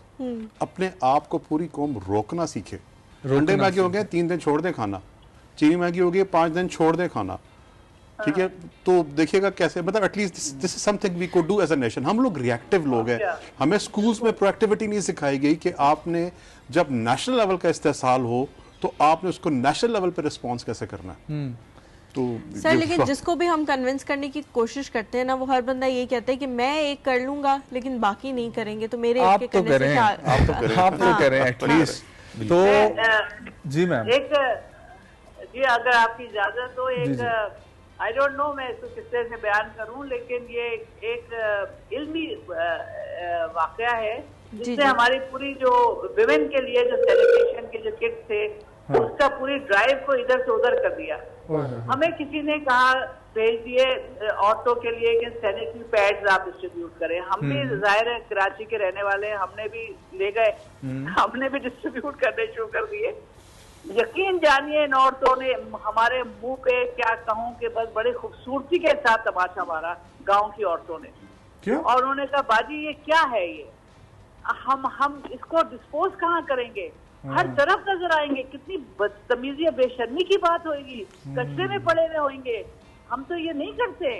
आप हम ये ले जाएं, हम अपना तरीका है हमारा, हम इस्तेमाल करते हैं पुराने कपड़े, उसको दोबारा धोते हैं, फिर करते हैं, कहीं कहीं डिस्पोजल का हमें प्रॉब्लम नहीं आती और हमारी अपनी प्राइवेसी रहती है। हम ये कभी भी नहीं इस्तेमाल करेंगे। और हमने उसको विड्रॉ करके जो वो कह रही थी अब उसके ऊपर ले आए, सब लोग अब उसी तरह से कर रहे हैं। जी हाँ, क्या जरा हिकमत देखिए, हिकमत देखिए जरा। बिल्कुल, लेकिन सुने तो हम उनको सुने तो सही। अब हम जो लोग थे उन्होंने बड़ा अच्छे से हमें रिस्पॉन्ड भी किया, उन्होंने फौरन चेंज कर दिया। उन्होंने कहा कुरत बाजी बताइए क्या करना है, इस तरह से करो जैसे उन्होंने बताया है। बिल्कुल। और उसके साथ साबुन की बट्टियां काफी दे दो धोने के लिए। वो इतना पैक दर पैक अब ऐसे ही आ रहा है सब तरफ, and women are very happy. ये वाली बात कि आप एटलीस्ट हमारे जितने यहाँ पर ये सवाल बनता है मैम, आपको भी पता होगा कि पाकिस्तान का एक बहुत बड़ा टीवी चैनल है जिसने इस वक्त अवार्ड शो करवाया इंटरनेशनल। बिल्कुल, इस वक्त जरूरत थी जब एंजेलिना जोली पाकिस्तान में आई हुई है, और वो क्या एंजेलिना जोली की कितनी व्यूअरशिप होगी पाकिस्तान से, 100 बंदा, लाख बंदा चलो उनको देखता होगा, लेकिन वो यहाँ पर पहले भी आई, अभी भी आई। और हमारे यहाँ के जितने सेलिब्रिटीज बने हैं, किसी को नवाबशाह, किसी को ठट्टा, किसी को लड़काना से देख के जो है ना उन्होंने सेलिब्रिटीज बनाया। इसमें कैरेक्टर का बड़ा, किरदार का बड़ा दखल है। आपने अक्सर, बल्कि किसी को नाम नहीं लेते, रिसेंटली जिन्होंने सैलाब अपनी पीक पे था जी, आपको सेलिब्रिटीज के जबरदस्त किस्म के आपको इंस्टाग्राम शूट्स नजर आते हैं। इसका मतलब अगर मैं एक आम सा बंदा हूँ, पीपल डू नॉट नो मी, शायद मेरे लिए कोई इंपॉर्टेंस नहीं है। बट अगर मेरी फैन फॉलोइंग है 25-30 लाख, 2 लाख, 2.5 लाख, 50-60 लाख अगर लोग मुझे फॉलो कर रहे हैं, मुझे देख रहे हैं, इसका मतलब मुझ पर जिम्मेदारी दुगनी है, 100 गुनी है, 5 गुना ज्यादा है कि मेरे इसका मतलब है कि मेरा मुल्क डूब रहा है, मुझे परवाह ही नहीं है, मैं फोटोशूट में बिजी हूँ। सर लेकिन उन लोगों से जब बात करते हैं ना, तो वो बड़ी खुद एतमादी के साथ आप ही के मुंह पे आके कहते हैं कि ये हमारा काम है। जिस तरह आप सुबह उठते हैं, आप ऑफिस, लोगों ने बाकायदा इसके ऊपर पूरे स्टेटसेस लिखे कि आप ऑफिस जाने से रुके, आपने अपना काम करना छोड़ा, आपने अपनी फैमिली को सपोर्ट करना छोड़ा, ये हमारा काम है, हमें इसके पैसे मिलते हैं और हम इसी से अपनी फैमिली को सपोर्ट करते हैं और हम ये करेंगे। इस किस्म के स्टेटसेस आ रहे हैं। देखिए, the human mind is designed to justify anything. आप कभी अडयाला जेल चला जाए, किसी भी जेल चला जाए, हमें इत्तेफाक हासिल हुआ, जो इवन जो टेररिस्ट हैं उनके पास भी अपने काम की तोज़ी मौजूद है कि हम चूंकि जस्टिफाइड है कि हम काम कर सकते हैं। अल्लाह ने इंसानी दिमाग को ऐसा बनाया कि आप किसी भी काम की तोजी बहाना क्रिएट कर सकते हैं, डिफेंड कर। लोगों ने रिश्वत और सिफारिश के लिए डिफेंस नहीं किया कि हमारी तो तनख्वाही ऐसी जी, हम क्या करें, हम तो मजबूर होकर रिश्वत कर, ठीक है, तो कर सकते हो। द पॉइंट इज आपकी, जब आप वही बात है, फिर वही पॉइंट है, जिस दिन इसको कहते हैं एम्पैथी। क्या आपकी फर्स्ट, अल्लाह ना करे, किसी की फर्स्ट कजन जो उसके साथ रहती हो वो फोटो जाए, still would you do that? सवाल ये है, क्या फिर भी आप उसी दिन वैसे ही फोटो शूट करेंगे? तो गो अहेड प्लीज। लेकिन अगर आपकी कॉम 45, तो इसका मतलब है कि आप अपने ऊपर वो लागू करें। If your family member, 5 of your family member had been killed, या उनको पानी बहा के ले गया, फिर आप ऑफिस नहीं जाएंगे, ठीक है? यस, आप ऑफिस जाएंगे, लेकिन एटलीस्ट यू वुड लुक, आपकी थोड़ी सी लुक में फर्क आएगा, या आप अपनी उस सेलिब्रिटी वैल्यू को आप उसको चार्ज करेंगे कि अपने लोगों को एजुकेट करने के लिए कि इस काम में बढ़ के आप। सर, एक आम ऑफिस जाने वाला और एक सेलिब्रिटी बराबर नहीं है ना, फर्क है, ये फर्क है। सबसे आम ऑफिस वाले बंदे की 4 लाख, 50 लाख, 60 लाख की फैन फॉलोशिप नहीं है, उनके ऊपर जिम्मेदारी ज्यादा है। वो एक जब आप सेलिब्रिटी हो जाते हैं तो आप पब्लिक प्रॉपर्टी बन जाते हैं। आपके अफ़ाल, आपके कैरेक्टर, आपके एथिक्स, आपकी morality, you are answerable to not only yourself but to a lot of people. और जिनकी आपसे उम्मीदें हैं, आप ये उम्मीद नहीं कर सकते किसी शख्स का बंदा फौत हुआ घर में और आप उसके सामने आप अपनी पिज़्ज़ा खाने की तस्वीर लगा दें जाके, ठीक है। मतलब हमारी दीन तो यह कि यतीमों के सामने अपने बच्चों के सर पे हाथ फेरना मना किया गया है। दिस इज एम्पैथी लेवल जो होना चाहिए। तो इसका मतलब कि हमारी पूरी कौम में किरदार की किरदार की develop something on that. Ali भाई, आप कुछ ऐड करना चाहेंगे किसी भी हवाले से?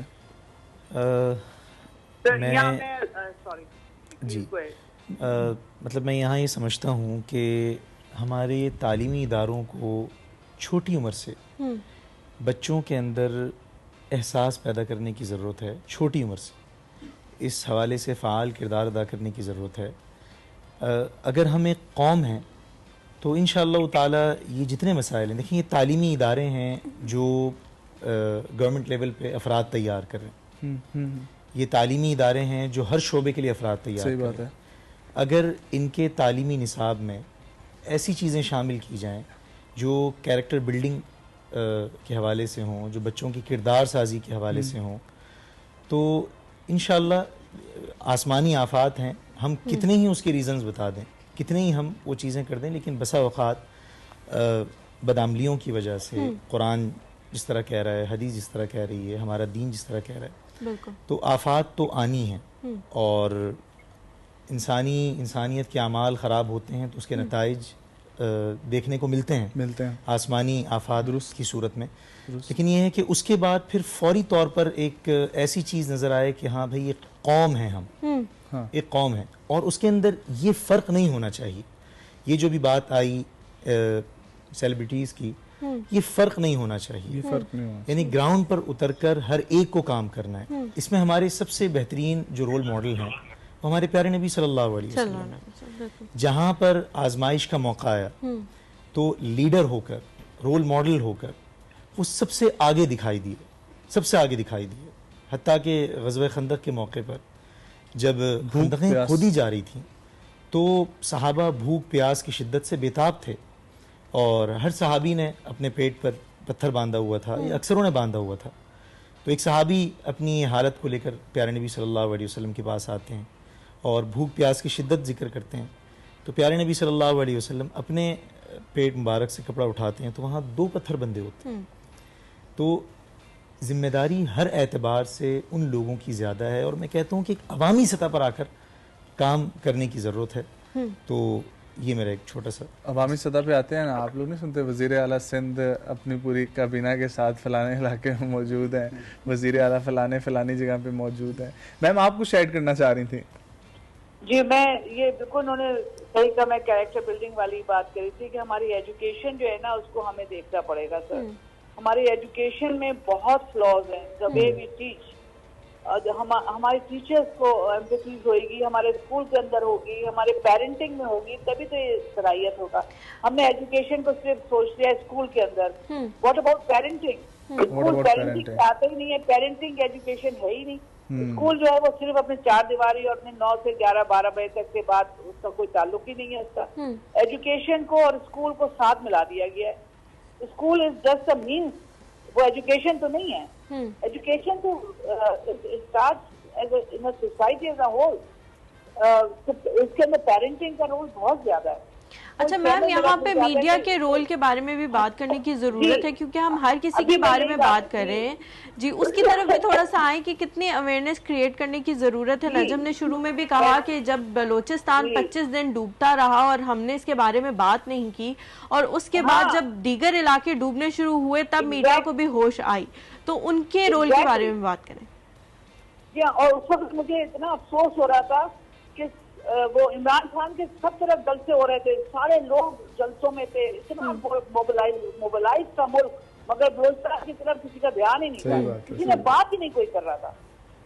आई वॉज रियली सो मैं बता नहीं सकती मुझे क्या उस वक्त लग रहा था। अपने दोस्तों साथियों को भी ग्रुप्स के अंदर मैंने कहा कि आप लोग अभी तक पॉलिटिक्स की बात कर रहे हो, अभी तक वही डिस्कस कर रहे हो कौन अच्छा है, कौन चोर है, कौन क्या है। मैं कहा वो डूब गया बलोचिस्तान भाई, वो डूब गया है। तो बड़ी मुश्किल हुई, लेकिन खुदा का शुक्र है सबकी तवज्जो हुई। लेकिन उस तरह से मैं आई एम सॉरी टू से उस तरह से अभी भी तवज्जो नहीं है बलोचिस्तान पे। जैसे कि और बाकी जगहों पे अभी भी नहीं है। जो होनी चाहिए उसकी शिद्दत वो नहीं है। और I like to come back on the education. Sir कोई चैनल हो, कोई चैनल बने जैसे अमेरिका में पब्लिक सपोर्टेड चैनल है वो उसके अंदर पेरेंटिंग पे बात आती है, उसके अंदर हर वक्त घरेलू बातें होती हैं, उसके अंदर वैल्यूज की बातें होती है। वो इतना प्यारा चैनल है। एक पेरेंटिंग का चैनल हो या कम्युनिटी डेवलपमेंट का एक चैनल हो,